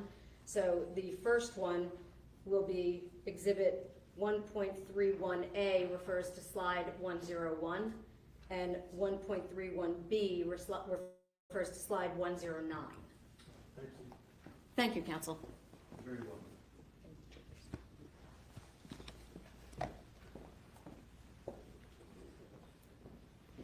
So as we progress through these, we were at slide 111, and we're now moving on to the next slide. That would be slide 120. What exhibit number is that for you, sir? This is 1.34. Okay, and can you tell the jury what, if anything, is depicted in that photograph of note to you? Yeah, this is the end of one of the femurs, and this basically shows where it's cut. So you can see where the bone has been cut, and it's there's yes. So that's what we're showing here. And was it physically cut all the way through? It's been completely cut all the way through, but there are portions where the bone appears to have been or has been cut, but at that point wasn't cut all the way through. But obviously it's not attached to the other part, so it's been cut through finally. But yes, there's a portion there where you can see it's been cut only partially. Okay. Did you have an opportunity to weigh the different items that were received at the laboratory? Yes. Okay, and is that customary practice when you perform an autopsy? Yeah. We measured bodies. Are you able to determine the height and weight of each of the portions of the remains? Yeah, we weighed each portion, and then we approximated. We put the pieces together and approximated what an overall body length or height would be. Okay, and is that documented in your report? Yes. Okay, and with respect to that next photograph, that would be photograph 132. What exhibit number is that for you? 1.35. And that photograph, what's depicted there? Yeah, this is the decedent's torso and arms. That specimen, and now we've cleaned it up. So we've cleaned the mud off of it, and so now we can see the body surface. And did you notice any defects to the body that are depicted in this image? Yes. Can you describe them for the jury? Yes, so there's the defects that we've talked about where the legs were removed. So at the very upper part of both thighs are present, but then there's a large defect where the rest of the legs have been cut from the body, where the body's been dismembered. The same thing at the top in the head, where you can see there's a portion of the spine that's protruding up into the neck. It's the lower portion of the lower few vertebrae that correspond to the neck, cervical vertebrae, remain there with very little soft tissue left around it. And then there's a defect around that area. That defect extends into the chest cavities, basically the cavities on the right and left sides of the chest, where the right lung and the left lung are located, and the pericardial sac, where the heart is located. So the defect extends down into there. Normally, these cavities are not exposed. You know, they're covered with skin and subcutaneous tissue, muscle, and bony structures. But in this case, though the bony structures are intact, the soft tissue is not. So the defect up at the top, at the base of the neck there, extends down into the chest cavity and is associated with a loss of tissue. The upper portion of the heart and significant portions of the lung are absent, and appears to be the result of animal predation, where animals have gotten into the body and have taken and, you know, presumably eaten portions of the heart and the lungs, and then other of the organs in that area, including the upper part of the esophagus. With respect to the esophagus and the portion of the neck that is no longer present that you described, did that make this complicated for you in any way in terms of some of your conclusions? Yes. Can you tell the jury why and how? Well, in part to evaluate the ideal is to evaluate the entire body to assess whatever findings might be there, injuries or otherwise. If parts of the bodies are missing, then obviously we can't evaluate those. And if there's the body's been damaged, presumably, say with the cuts to remove the legs and the head, there's damage that's made in those areas. So if there was findings in those areas, injuries or otherwise, it may obscure those and make it difficult or impossible for me to identify those. Can you tell the jury what asphyxia is? Yeah, asphyxia is a condition whereby it's a condition whereby oxygen is prevented from getting to the tissues. Our body tissues need certain things, certain nutrients, and one of the things our body tissue needs is oxygen. So when we breathe in oxygen into our lungs, our lungs take the oxygen out of the air, put it in the blood, and then the blood's pumped around to the body and provides that oxygen to the tissue. So if there's some process that interferes with oxygen being delivered to the tissues, that's asphyxia. And so what is a manner in which an individual can manually be prohibited from receiving oxygen? Well, one way would be smothering. For example, if a person covers up the airway, the nose and mouth of somebody with something that prevents them be able to breathe, that would prevent oxygen from getting into the lungs. That would be one form of asphyxia. Another form would be a neck compression or strangulation. When a neck is compressed in a significant way, and something that we call strangulation, the typical mechanism of injury there is the blood vessels that supply blood to the brain. Those are blocked. So normally the heart pumps blood around to the body, including blood up through the neck into the head. If the neck blood vessels are compressed in a significant way, that can prevent an adequate amount of blood and oxygen from getting to the brain, and that's a form of asphyxia as well. If you don't have the neck, how does that impact your ability to render a determination if strangulation was present? Yeah, we're really, if you don't have a neck, there's no way to evaluate injuries in the neck. That's one of the things you look for to evaluate strangulation. You look for injuries in the neck, either on the outside of the neck or on the skin surface and on the inside of the neck. You may get bruising internally, and you may get fractures of some of the structures in the neck, such as the hyoid bone, which is a U-shaped bone in the upper part of the neck, or the larynx, basically the voice box. So with those being missing, did that make this more difficult for you? Yes, that would make it more difficult. Now, at this point of the autopsy, those structures were missing. When we recovered the head with a portion of the neck, some of those structures were present. For example, the hyoid bone was present, and a portion of the larynx was present. But the skin, was that present?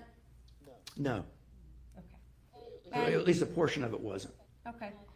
Were there any other visible defects on the face or front of the body depicted? Yes. And what are those? There are injuries that appear to be what we refer to as sharp force injuries, injuries caused by a sharp object. And there are two superficial such injuries on the right upper chest. The most prominent one is on the inner aspect of the right breast, the vertical linear, several inches in length there on the breast. There's a number of small injuries that look like cuts in the region of the right upper chest as well that you can't see very well in this photograph. And then on the abdomen near the belly button region, there are three areas of defects that in the skin and soft tissue that appear to represent injuries caused by a sharp object. And then what about the right upper arm? Can you tell us what you observed? Yes. In the right upper arm, there's a defect in the skin, and there's a large amount of tissue loss there. So there's a significant amount of decomposition here. There's tissue loss, so there may have been animal predation there. There may have been an animal that came in and ate some of the tissue. The bone there, the upper arm bone, the humerus, is exposed, and there on the surface of the bone there are numerous parallel, horizontal, linear cuts in the bone, but they're superficial. They look like there was an attempt to cut the humerus, but it appears that the attempt to cut the humerus was ceased. I'm now turning to slide 139.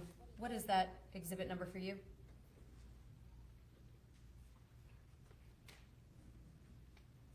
Yeah, this is exhibit 1.36. Thank you. Can you tell the jury what you see here? Yeah, so this is the back of the right hand and the right forearm.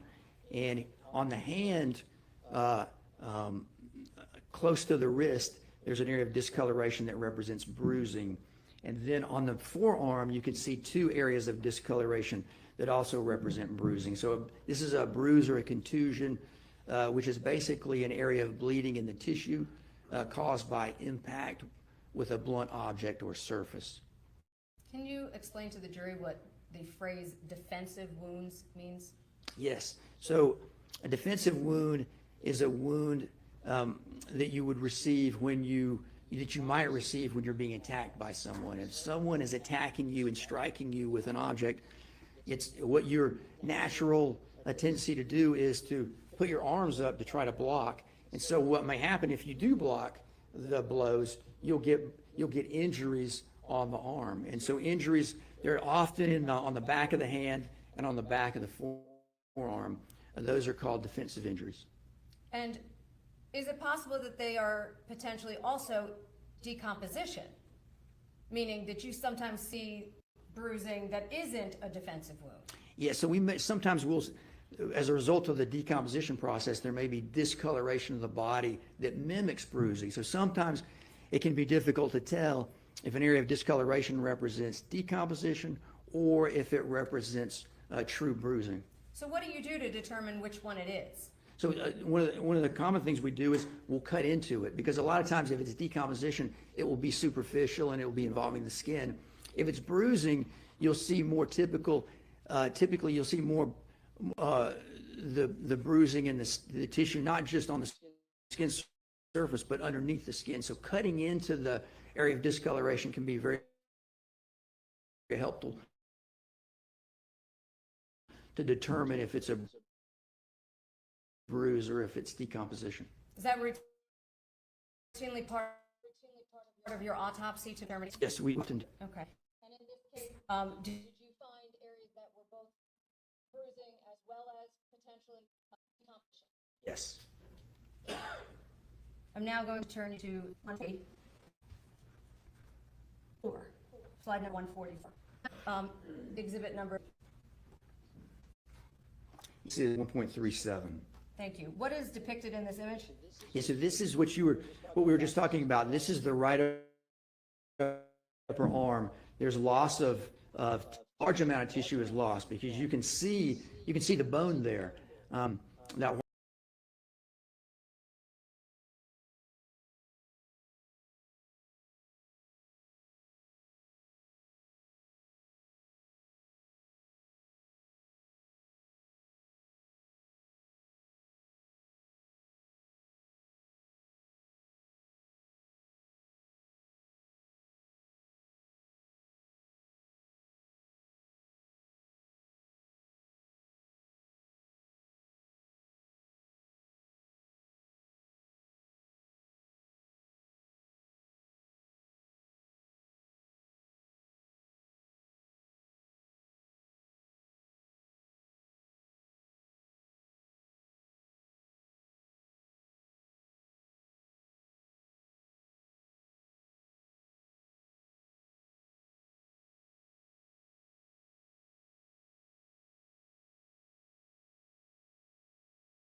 Sorry about that, guys.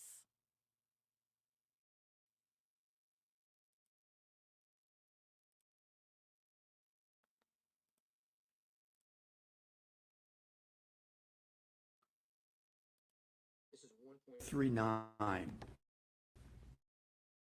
And can you advise the jury what you observed on the left arm?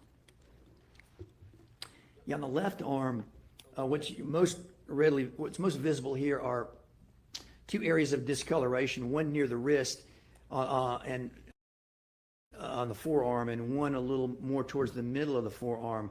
Those represent abrasions. Abrasion is basically a scrape injury, so it's caused by impact with the body, an impact with a blunt object or surface that causes a scraping of the superficial layer of skin off. So it's basically like if you fall down on the pavement and skin your knee, that's an abrasion. So that's what these two are. They're abrasions that are visible here.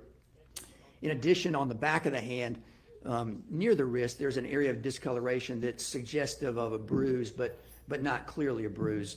And then on the back of the forearm, sort of in the middle of the forearm, not very visible in this photograph, there is a small bruise. I'm now going to slide 153. What exhibit number is that for you?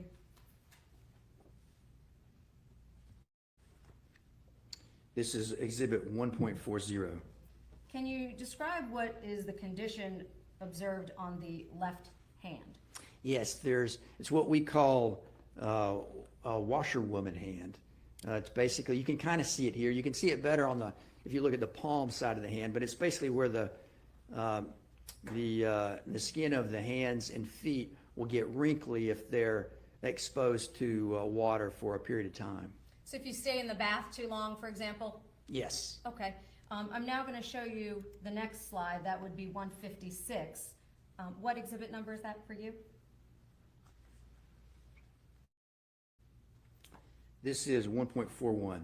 Okay. And can you tell the jury what you see here? Yeah, this is the palm of the left hand, and you can see better in this photograph the washerwoman change.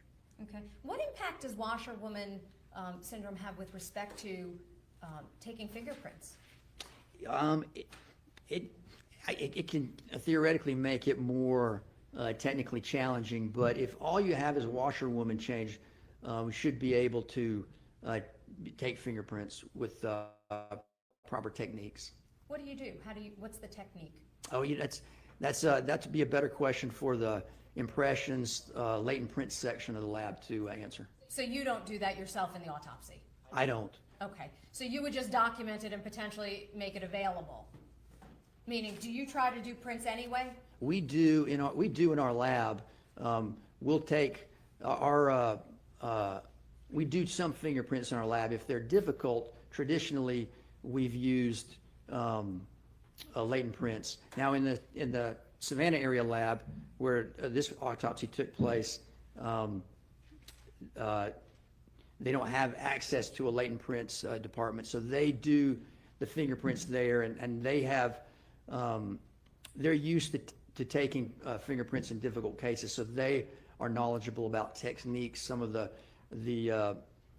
DIS there, our autopsy assistants there. I'm personally not, but they are. Okay, and so as a general rule, you do take autopsy prints even if they're not, I hate to say, effective.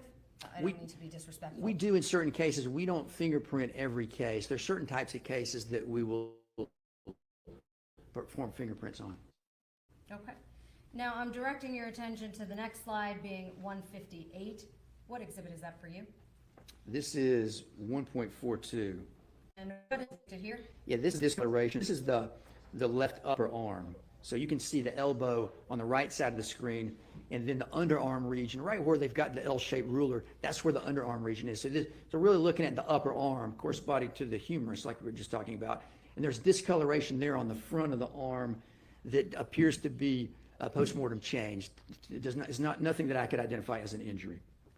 So in this particular body's evaluation, you did see items that you were able to clearly say that's not an injury, but rather decomposition or some change due to death? Yes. Okay. And does this represent that? It appears to, yes. I'm going to now turn you to the next slide. This is 167. What exhibit is that for you? This is 1.43. And what is depicted here? So there are three defects here that look like they were probably caused by something sharp or fairly sharp. Three defects this is the front of the abdomen, basically near the belly button. You can see right in the middle of the screen there's the belly button, very close to the middle of these defects. Those are 167. I'm now moving on to slide 174. Is that what exhibit for you? 1.44. And are those, again, the right humerus with the cuts at a much closer view? Yes. I'm now going to slide 184. What exhibit number is that for you? 1.45. And what is displayed here? So this is one of the femur bones, one of the ends of the femur bones. So this is where the femur bone was cut, basically the cut end. And you can see there's a place where there's a fairly smooth cut in the bone that goes through much of the thickness of the bone, but not all of the way.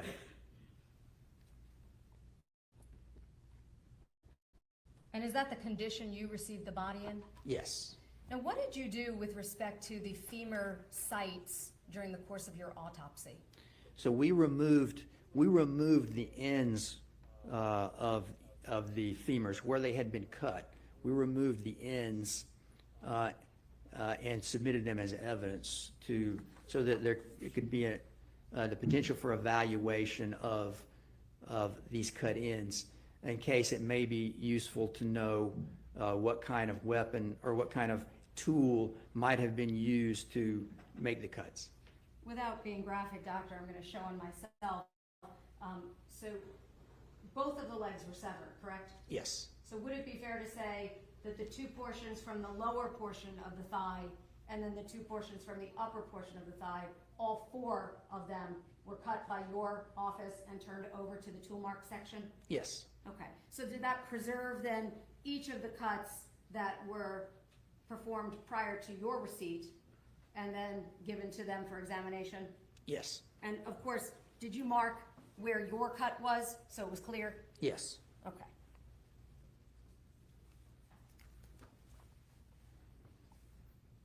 And I presume you don't do tool mark examination, correct? That's correct.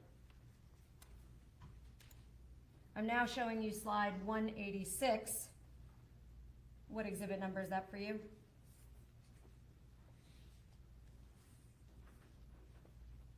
This is 1.46. And can you tell the jury what defects you see on the upper left portion of her back? Yeah, there's a superficial cut on the left upper back in the shoulder region. So that was an actual cut. Yes.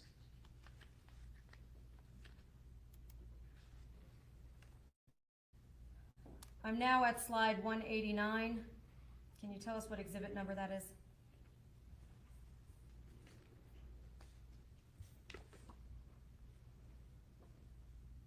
Uh, 1.47. What is displayed here? So what we've done is we've placed the legs together with the torso just to reapproximate how the body would have been had the legs not been amputated. And are you able to now see some of the locations where you cut into the bruising or decomposition to make those assessments? Yes, you can in this photograph, yes. And where are those incisions? You can see on the left arm, you can see on the right arm. Can you also see on the neck area now, perhaps better in this photograph, where the neckline has receded?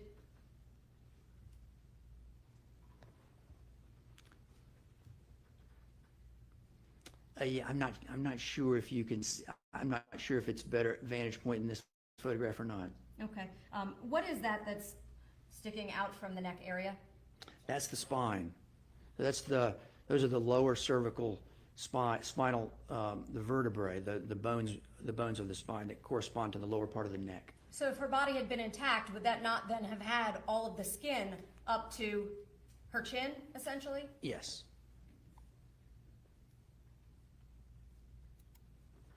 Is that present in that last photograph? That skin? No, that's absent there. Okay. I'm now directing your attention to December 9th of 2022. Did you conduct a second portion of the autopsy in this case? Yes. What did you perform the autopsy on that date? I'm sorry? What portion of her remains did you perform the autopsy on that date? Oh, yeah, the head and then the upper portion of the neck that remain attached to the head. What is depicted in slide 191? And what exhibit number is that? Yeah. My apologies. Yeah, this is exhibit number 1.48, and this is a placard. It basically shows the same things that we saw in the previous placard, except the date is different. The date is now lists December the 9th, 2022. And presumably, if you had all of these pieces on the same day, would you perform the autopsy simultaneously? Yes. Did you have them all on the same day? No. Is that why there's a lapse in time? Yes. When you received the head, was that received separately? Yes. And was that also received in a sealed condition?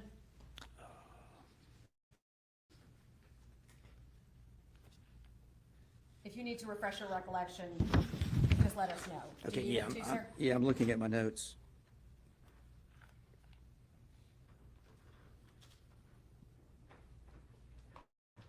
Yeah, I've got that, it was received in a body bag with a tag indicating an unidentified body from Liberty County.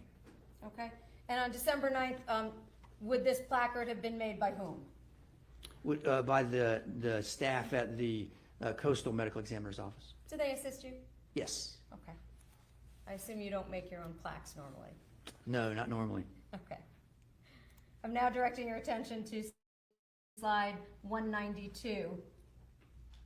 Can you tell us what exhibit number that is? Yes, this is State's Exhibit 1.49. Okay. And states 1.49, what's depicted there? Yeah, so this is the body bag. Again, the zippers are closed. You can see the seal here, the red seal, and then you can see the handwritten labels on the attached to the zipper, attached to the zippers of the closed body bag. Directing your attention to slide 194, what exhibit number is that? 1.50. What's depicted here? This is the decedent's head, and so you can see on the left side of there's her hair, and then on the right side her face. It's a little hard to make out because her face is covered in mud, so it's a dark color similar to the color of the hair.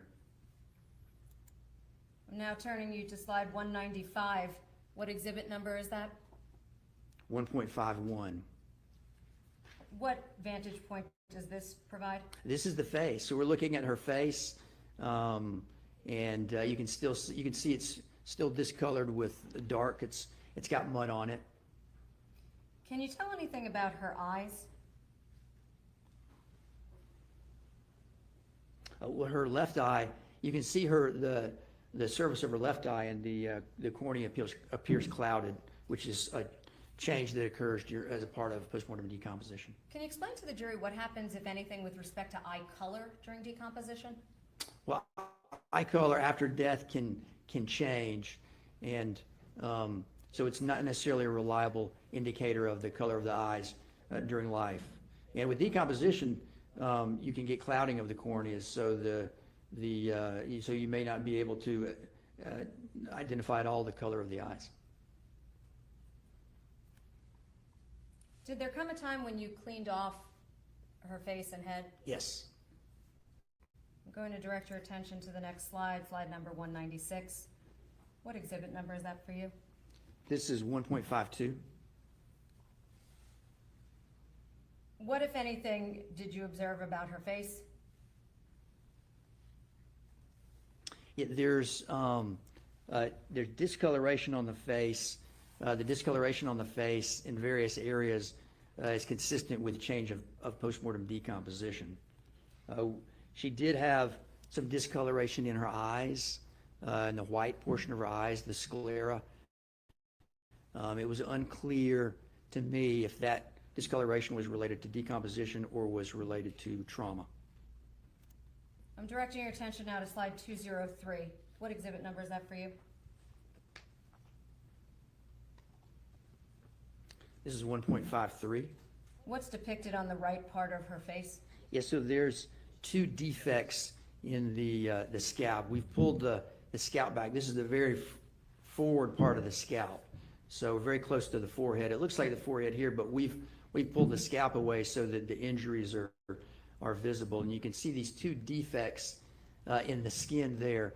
These are two of a total of 9 similar appearing defects that are present on the scalp, including here on the right frontal area, also on the top of the scalp on the left side and near the midline, and on the back of the scalp. These appear to be lacerations. The decomposition makes it a little challenging to sometimes distinguish between incisions and lacerations. Incisions are defects caused by a sharp object. Lacerations are defects caused by a non-sharp object, a blunt object. These appear to be most likely laceration. There's a little bit of irregularity associated with it, and in some of these, there is tissue bridging when we look in the depth. That's a feature that we see in lacerations, but not in incisions. So this appears to be 2 of 9 lacerations that are present on the scalp. And there's discoloration here that represents contusion, It's not clear from the external examination that it's contusion, but when we opened the head and reflected the scalp, looked at the undersurface of the scalp, it was clear that there was a significant amount of contusion or bruising in the area where these lacerations were located. Would that be consistent with being struck? Yes, And you said a laceration was blunt as opposed to a cut, correct? yes. I'm looking at slide 204. Is that the, what exhibit? Exhibit 1.54. And would that be the closer version of what you just described? Yes, Is that how you were able to see the irregularity you just described? Meaning Yes. not from a cut versus a laceration. yes. I'm now looking at slide 206. Can you tell us what exhibit number? Yeah, this is 1.55. And was there any observations to the left side of her face or skull? Yeah, there's discoloration. There's some discoloration here on the left side of the face, including in the left forehead. I could not identify these to be injuries. These areas of discoloration are consistent with change of postmortem decomposition. And I'm now at slide number 207. What exhibit number? 1.56. Would that be the area that you indicated was decomposition and not an actual injury? It did, yes, it did appear to be postmortem decomposition. I'm looking now at slide number 225. Can you tell us what exhibit number?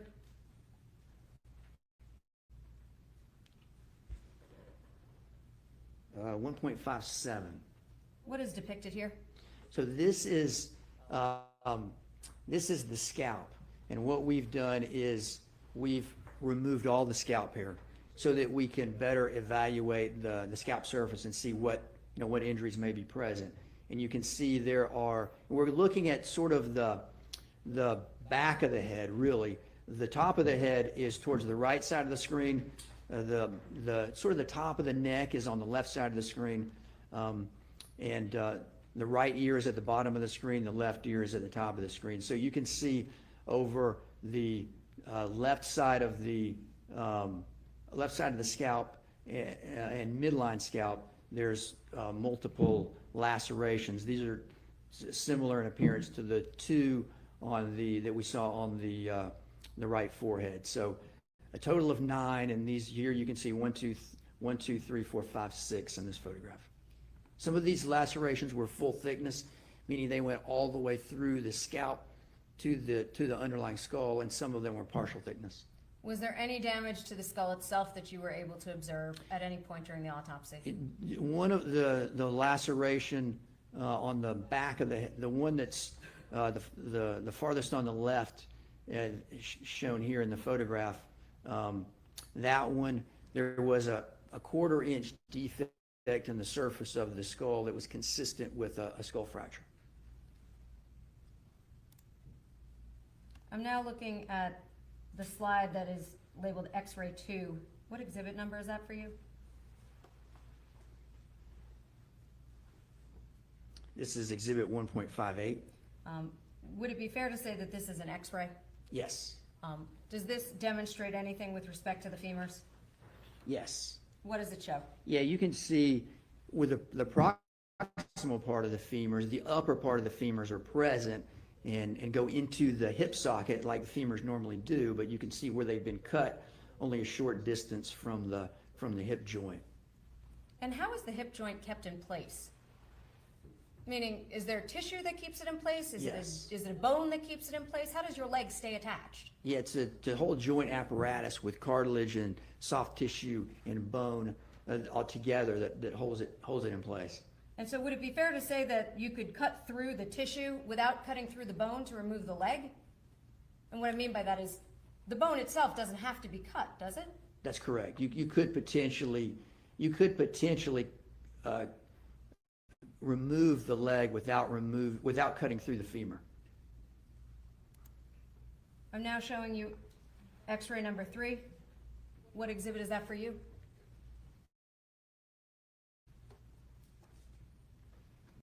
Why does she keep bringing that up? Like he did it wrong? He shouldn't have done it in the first place. I mean, bad on him because he did it wrong. Why does she keep bringing that up? It is 1.59. And which leg does this display? Is it clear or is that not clear? It's not, it appears to be the right leg. Okay. Yes, based on the R in the top left-hand corner of the x-ray. Okay. And X-ray number 4, the next slide, what exhibit is that?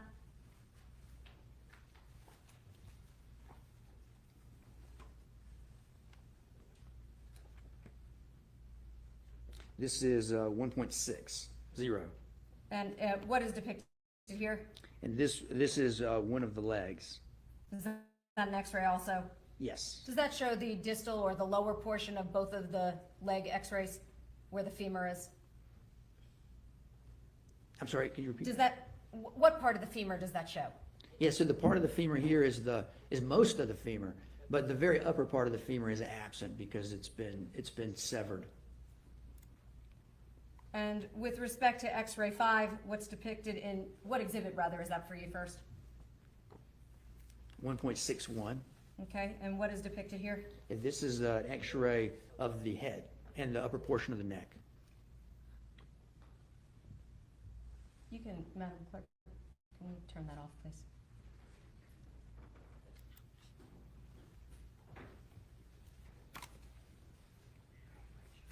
Thank you. Doctor, so those images, would it be fair to say that those were images, all that you took in connection with performing your autopsy? Yeah, all of these photographs that we've looked at today were some of the photographs that were taken during the autopsy. Yeah, you use those. Okay. Absolutely. We'll take a short break. Go ahead.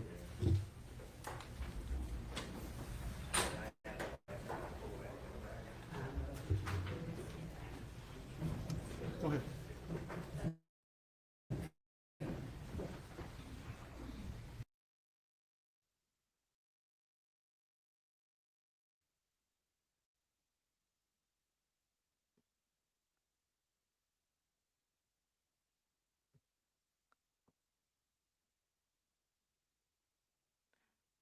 Seriously, she keeps pointing out, this is the second witness that she has pointed out. I'm going to be a little blunt here, but there are only 3 of us in here, so I don't care. Oh, man. Yesterday's stream was so much better, but whatever.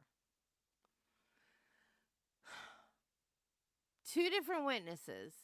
She has pointed out how much easier it would have been to dismember her at the joints. Like, he did it wrong. My bad. I didn't dismember her correctly. He should have done it at all.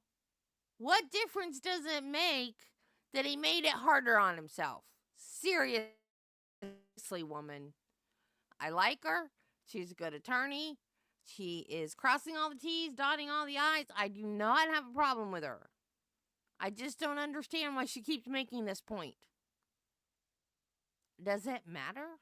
Does it really matter that he made it harder on himself? I don't see why she keeps making this distinction. It just makes it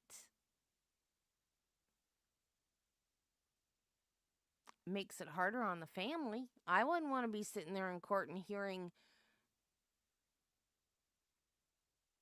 in detail how my loved one was dismembered. I mean, it's bad enough to have to hear it at all. But to hear, because like the other cop she asked, he was like, oh yeah, you know when you're eating a chicken wing? I mean, oh my God, the visual, it's so awful. It's so awful.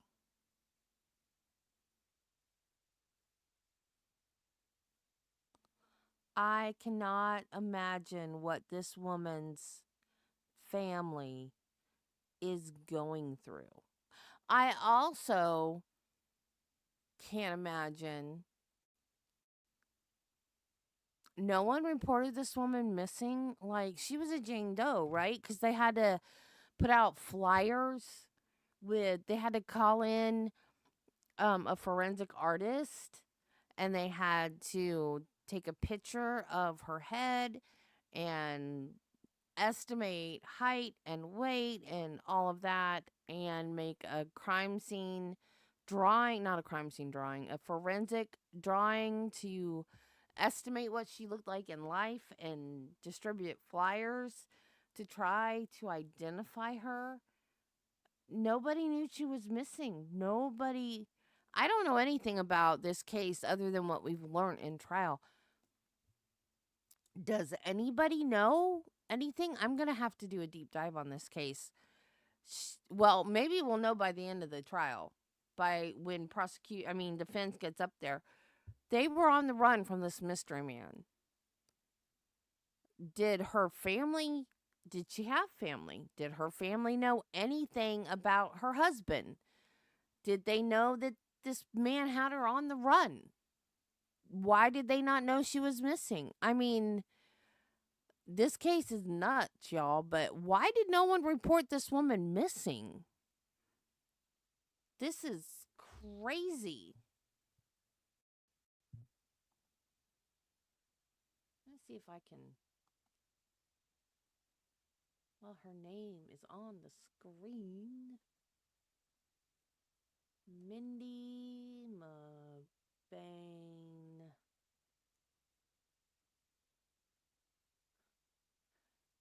She was such a special person. Former professor.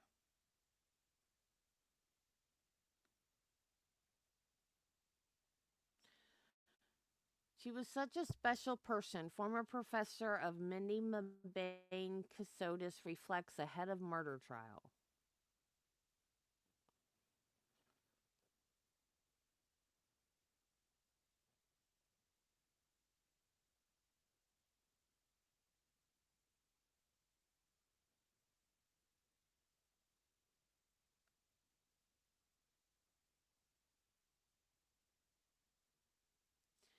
William Doherty says he was working as a political science professor at Armstrong Atlantic State University in Savannah. He says that Mindi was one of the students who stood out. He describes her as bright and driven. Quote, she was one of those special students that you wish you could have a whole classroom full of, says Dougherty. She was very vibrant. She was just excited about everything. She had a world of friends here. The two met later in Mindy's college career when she had to take one of his intro level classes in order to graduate. He said that in that class, he didn't look at her as much of a young student, but more of teacher assistant, often trusting her to assist and even teach some of the smaller lessons.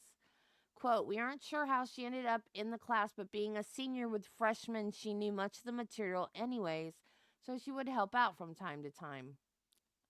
Unquote, he said. The two became fast friends. It was Minnie's way of being able to make everyone around her laugh.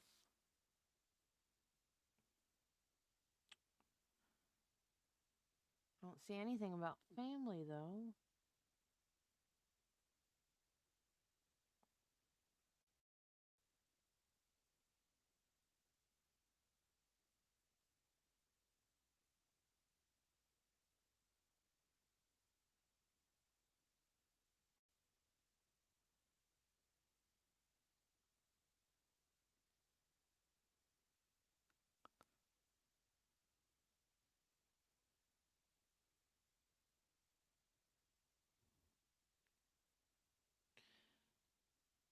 I wonder if that was like his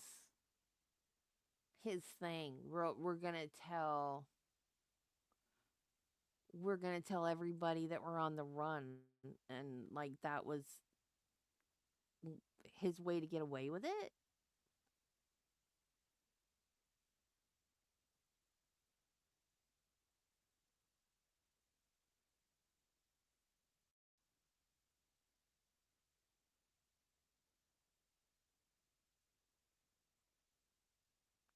I can't find, and that's the only article I can find about anybody that knew her.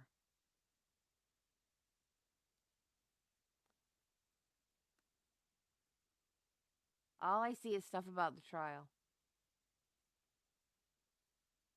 That's sad.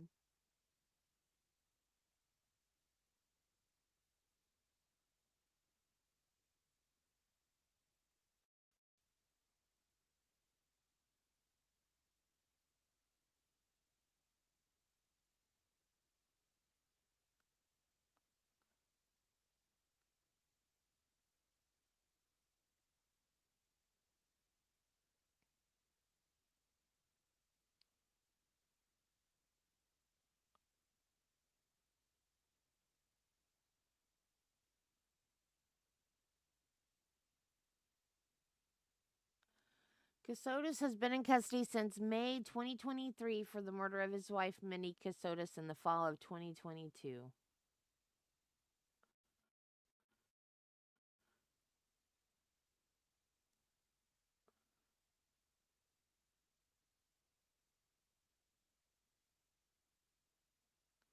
It is my intention. Oh, it skipped. It jumped. Hang on. How did it jump to a whole different article? Now I got an article about Big Bird. Well, that's quite the juxtaposition there. I didn't click on that.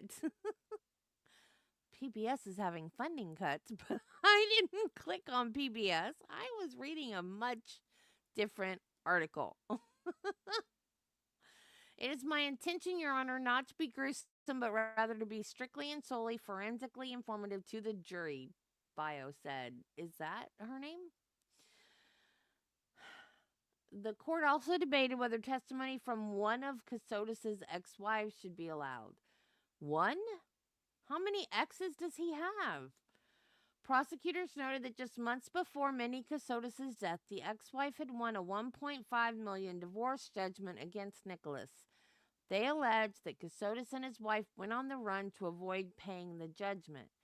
However, the defense argued that the couple was fleeing from someone else, an individual named Jim McIntyre, who allegedly controlled their finances. They were moving every few days, few weeks, few months under control of this person. We'll keep calling Jim McIntyre, said Doug Weinstein, Kassotis' attorney. While the state says that that's a fabrication, it's clearly not a fabrication that he makes up after the fact, because he and Mindi told people about what was going on, why they were on the run, and everything else. Prosecutors dismissed the Jim McIntyre story as a CIA conspiracy theory type argument.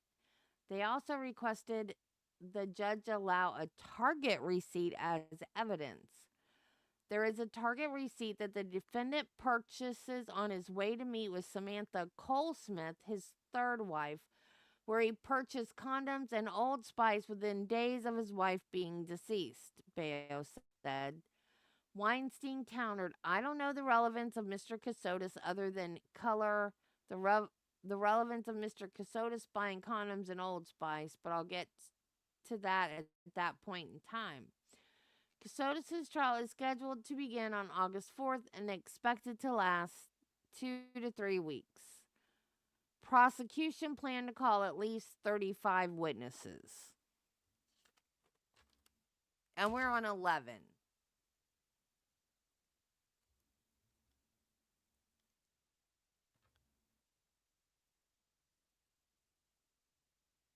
I hope so.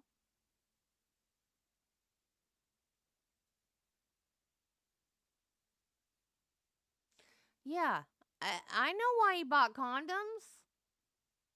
Because he had another woman on the side. Duh.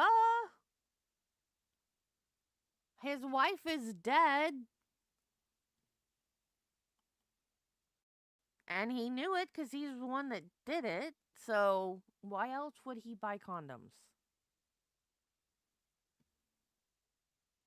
I mean, come on.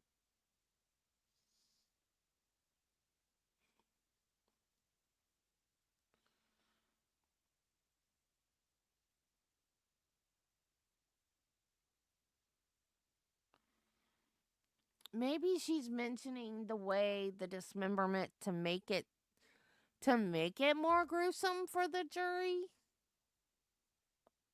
I'm sorry. Just dismemberment alone, I think, is gruesome enough. I don't think she needs to keep pointing out how bad he was at it. He's not a doctor, he's a lawyer. He doesn't know how to do that.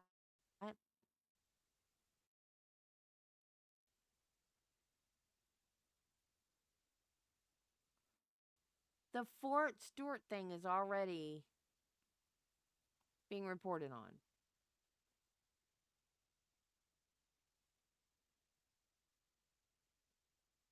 Again, what we know so far is that 5 soldiers were shot on Fort Stewart today. We're working to learn the extent of their injuries. That information has not been released at this point. Fort Stewart did say that they have apprehended a suspect. They said the shooter was apprehended at 11:35 a.m. We're working to learn if that's the sole suspect in this incident. But again, we want to play some 911 audio for you of what happened at around 11 this morning. Station 1, Max Station 1, request for a gunshot wound on Fort Stewart. It'll be building 8422nd Brigade, 8422nd Brigade, gunshot wound, mutual aid. And now we want to take you to a statement that we got from FBI Atlanta. They said, quote, FBI Atlanta Savannah office is aware of the incident at Fort Stewart and is coordinating with Army Criminal Investigation Division for any assistance that might be needed. Any further questions should be directed to Army Public Affairs. And of course, that is who we have been in touch with for get information on it. Okay, I don't know if you guys could hear that. FBI Atlanta Savannah office is aware of the incident at Fort Stewart and is coordinating with Army Criminal Investigation Division for any assistance that might be needed. Any further questions should be directed to Army Public Affairs. They said 5 people were shot, but they have no update on the condition of the people of the soldiers that were shot. And there is a suspect in custody. However, they don't know if that's the sole suspect. The shooting, but again, WJCL 22 News had crews on the scene as the fort was locked down. We only saw law enforcement personnel going in and out of Fort Stewart. They had the whole area barricaded off. We saw a couple of ambulances leaving the area. We also saw a fire truck responding, police from all over our region responding to this incident. We want to check back in now with WJCL 22 News' Andy Cole. Andy, you were the first reporter there on scene. Yeah, Brooke, I was the first reporter, and when I first got out here, just before 11:30, this entire road right here was bumper-to-bumper traffic because the security at the gate was heightened. Everything has now calmed down. Really, it's been a fluctuating situation all day. I would show y'all, but I found this on my laptop. Y'all, it's just me and Judy at this point. I would show you, but I found it on my laptop. It'll take me too long to find it on the desktop.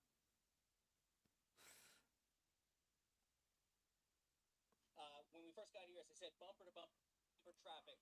Then that died down completely, and we had security that were controlling traffic here at the intersection, and in fact, put out traffic cones to completely close off the gate. We know now that traffic has resumed in and out of the gate. We've seen a fair amount of people leaving Fort Stewart and a fair amount of people coming on.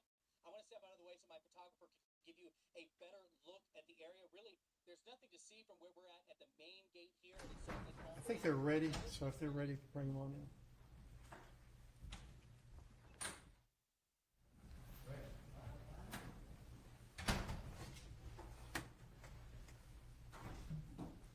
Where is everyone today? Wiggles isn't here. Jill's not here. Flash isn't here.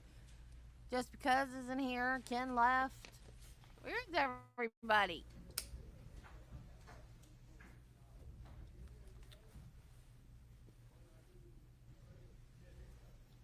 Everybody bailed on me today, man. I was sick one day, my power went out yesterday, and everybody abandoned me. Back to normal today. fair weather friends. I see who loves me. Judy's not leaving me. Jill's asleep.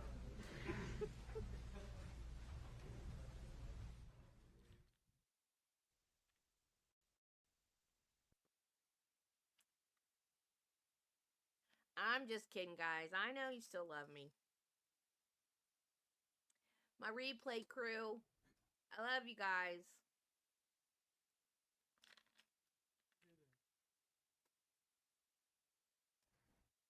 I thought we were starting back.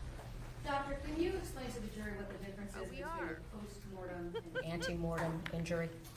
Antemortem injury is an injury that occurs during life while someone is alive.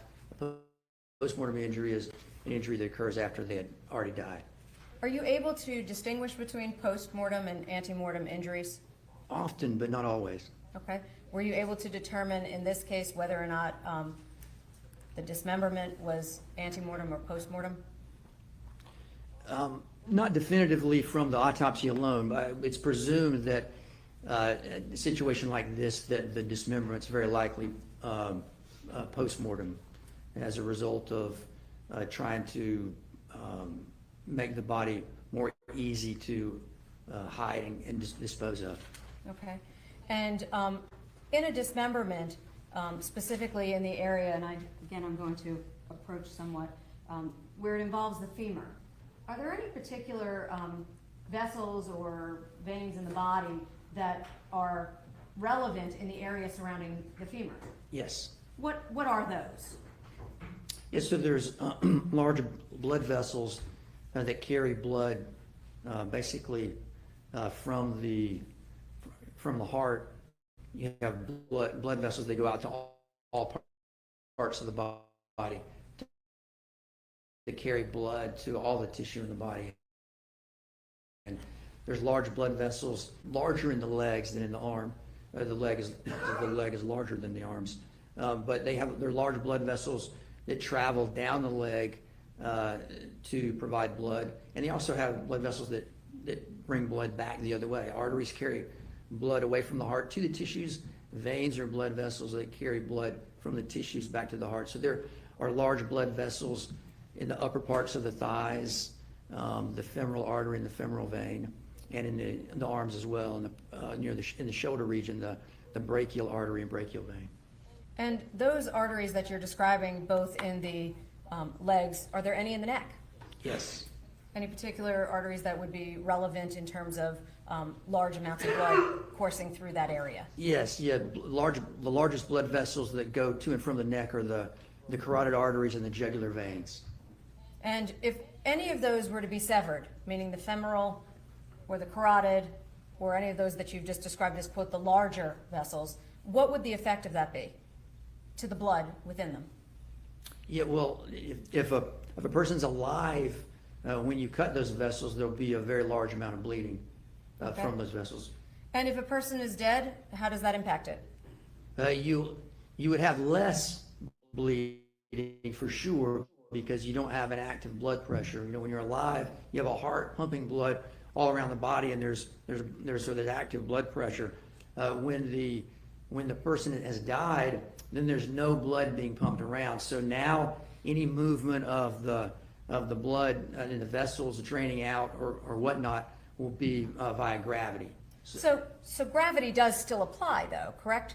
Yes. So, for example, if I were to lift physically a limb that had been severed, would blood potentially come out of the artery even if they were not still alive? I would expect so, yes. Okay, what about a torso with 2 legs removed? Would Yes. that bleed? I would expect so, yes. Even if the bleeding was in the form It's of okay. I was just gravity, playing. correct?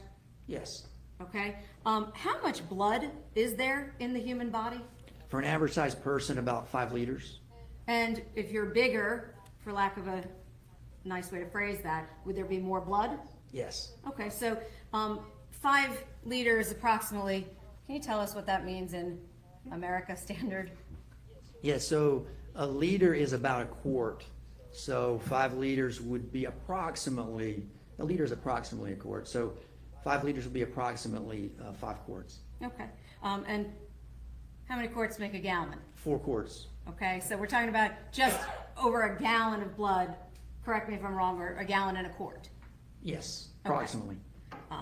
And so if a person were to be dismembered and moved, you would still expect to potentially see blood that had been drained from the body due to gravity. Yes.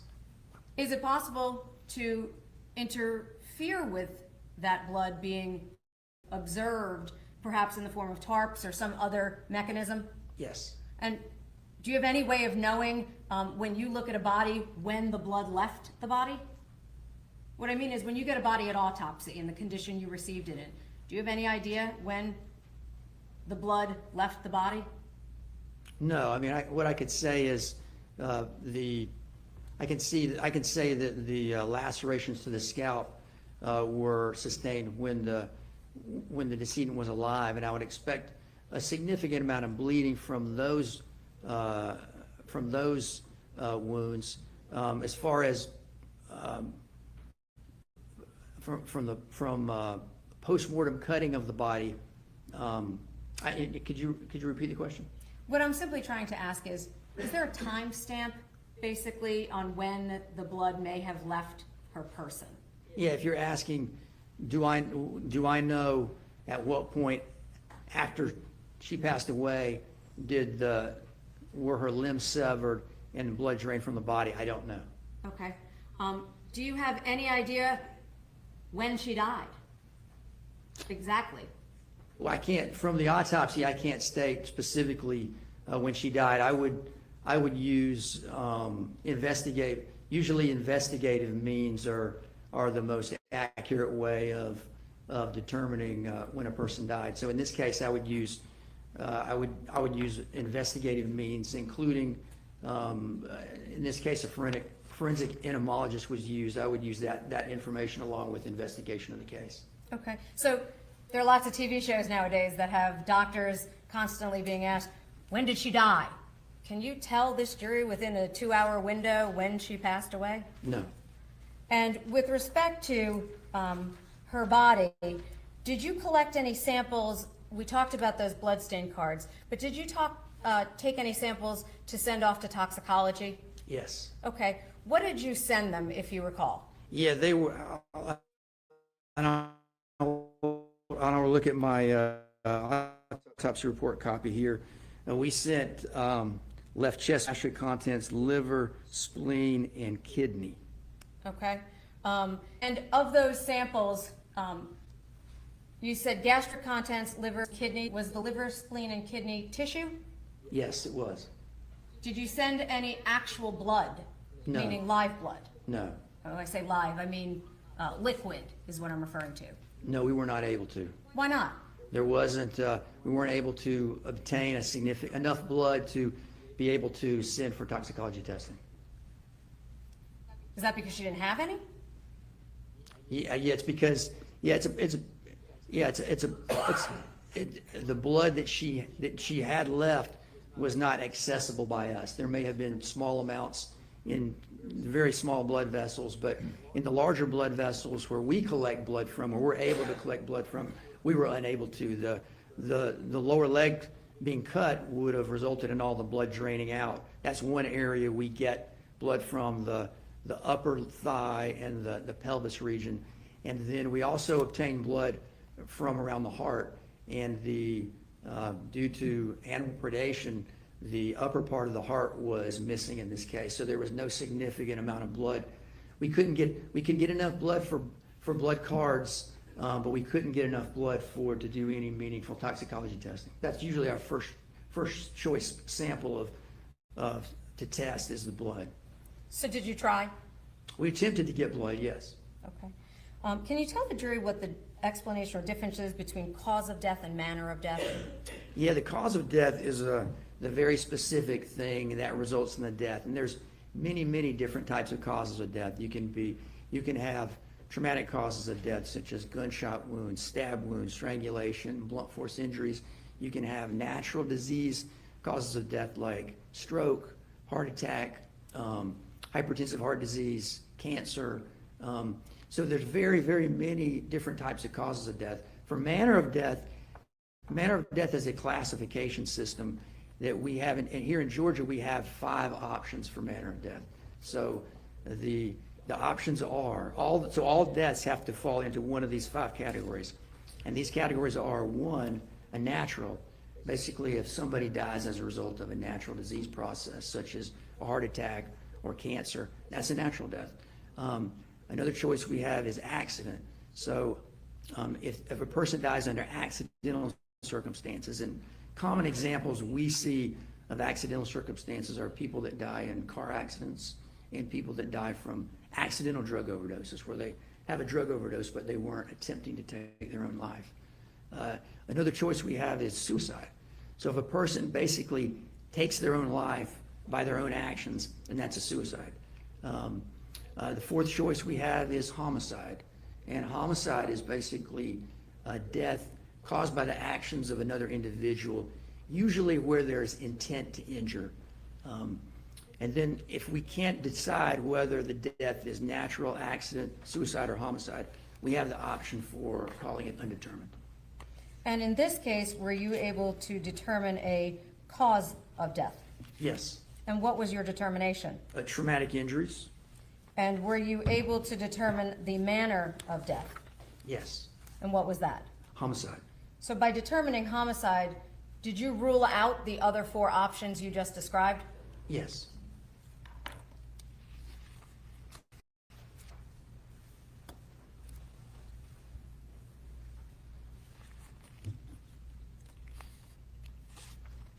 Now, doctor, during the course of your findings, did you determine whether or not the victim ever was identified?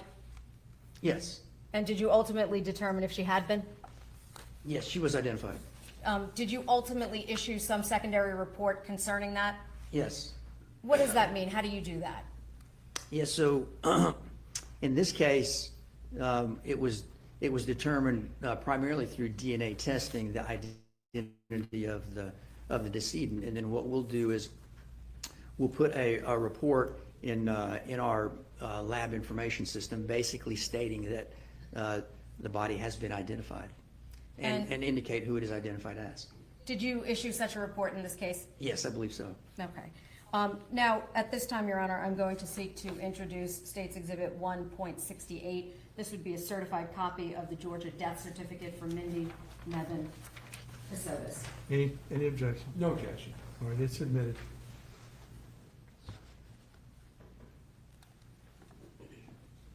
And again, doctor, you don't do the DNA that made that determination, correct? That's correct.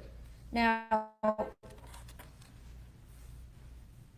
you indicated at some point that you had tested and opened her body. Did you also happen to have an opportunity to examine her uterus? Yes. Did you determine if she was pregnant? There's no evidence of pregnancy. And if she had had an estimated due date of January of 2023, and she was allegedly found on December 2nd of 2022, be fair to say that's very far along in the gestation period of a human being? Yes. Would you expect to find a fetus at that point? Yes. And did you find anything that would be indicative of the fact that she was pregnant at the time of her death? No.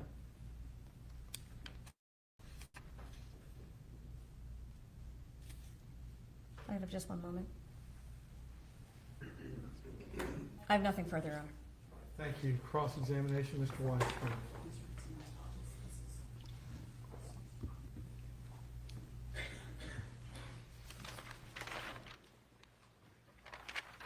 Good afternoon, Dr. Lehman. Good afternoon. I know you've had a long day, so I won't keep you long. My name is Doug Weinstein. I'm Mr. Kassotis' lawyer in this case.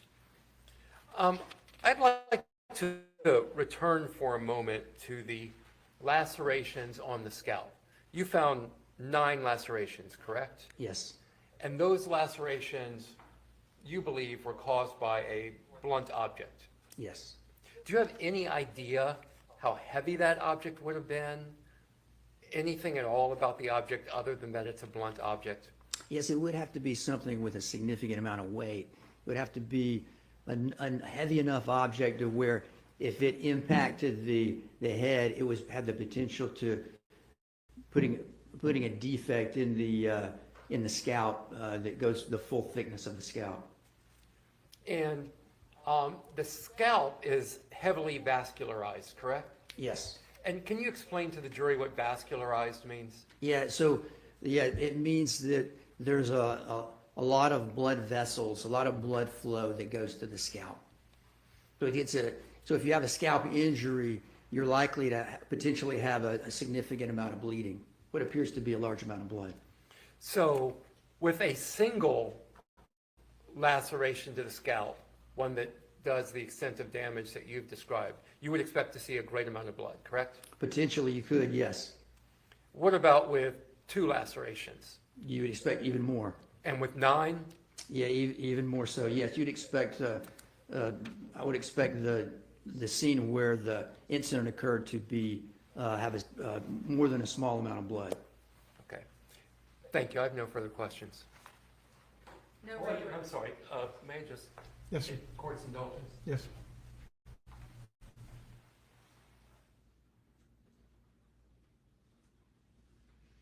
Oh, really? I hadn't heard that. I wondered why they were asking that. Because I hadn't heard it. No further questions. Thank you very much. Can the doctor be excused? No objection from the state. All right, thank you, doctor. Safe travels. Is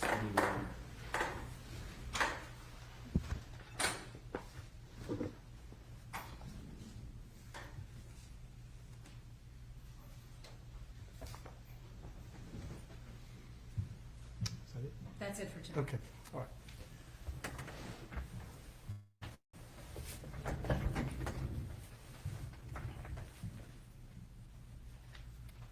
All right, ladies and gentlemen of the jury, that will complete the testimony for today. Again, I caution you not to listen, watch, or access any media reports regarding this trial. Again, we appreciate your cooperation in that regard, so have a good evening, and again, we'll see you at 8:45 in the morning. I'm going to go a little early because of the school traffic, so I hope you're able to do the same. Thank you. Have a good evening.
I'm just waiting to make sure they don't do anything outside the presence of the jury.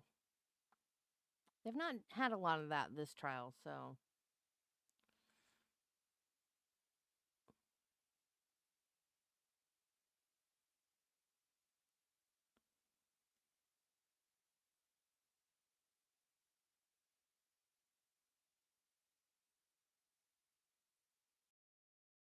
Okay.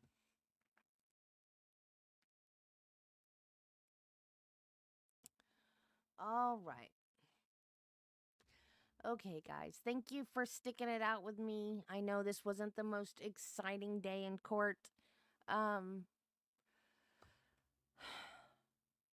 Please like the stream.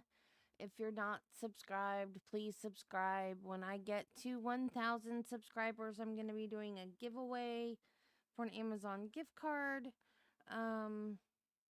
Just a little thank you because I need to get to 1,000 so I can get monetized. I appreciate y'all being here. We will be back at 8 o'clock in the morning for more Phil Spector. We are almost done. We are so close to being done with that trial. And we're still in the boring jury instruction part, but we will push through it and we will get done and we will get the closing arguments. And at 9:30, I like to give us a little buffer time so we can skip through breaks and such.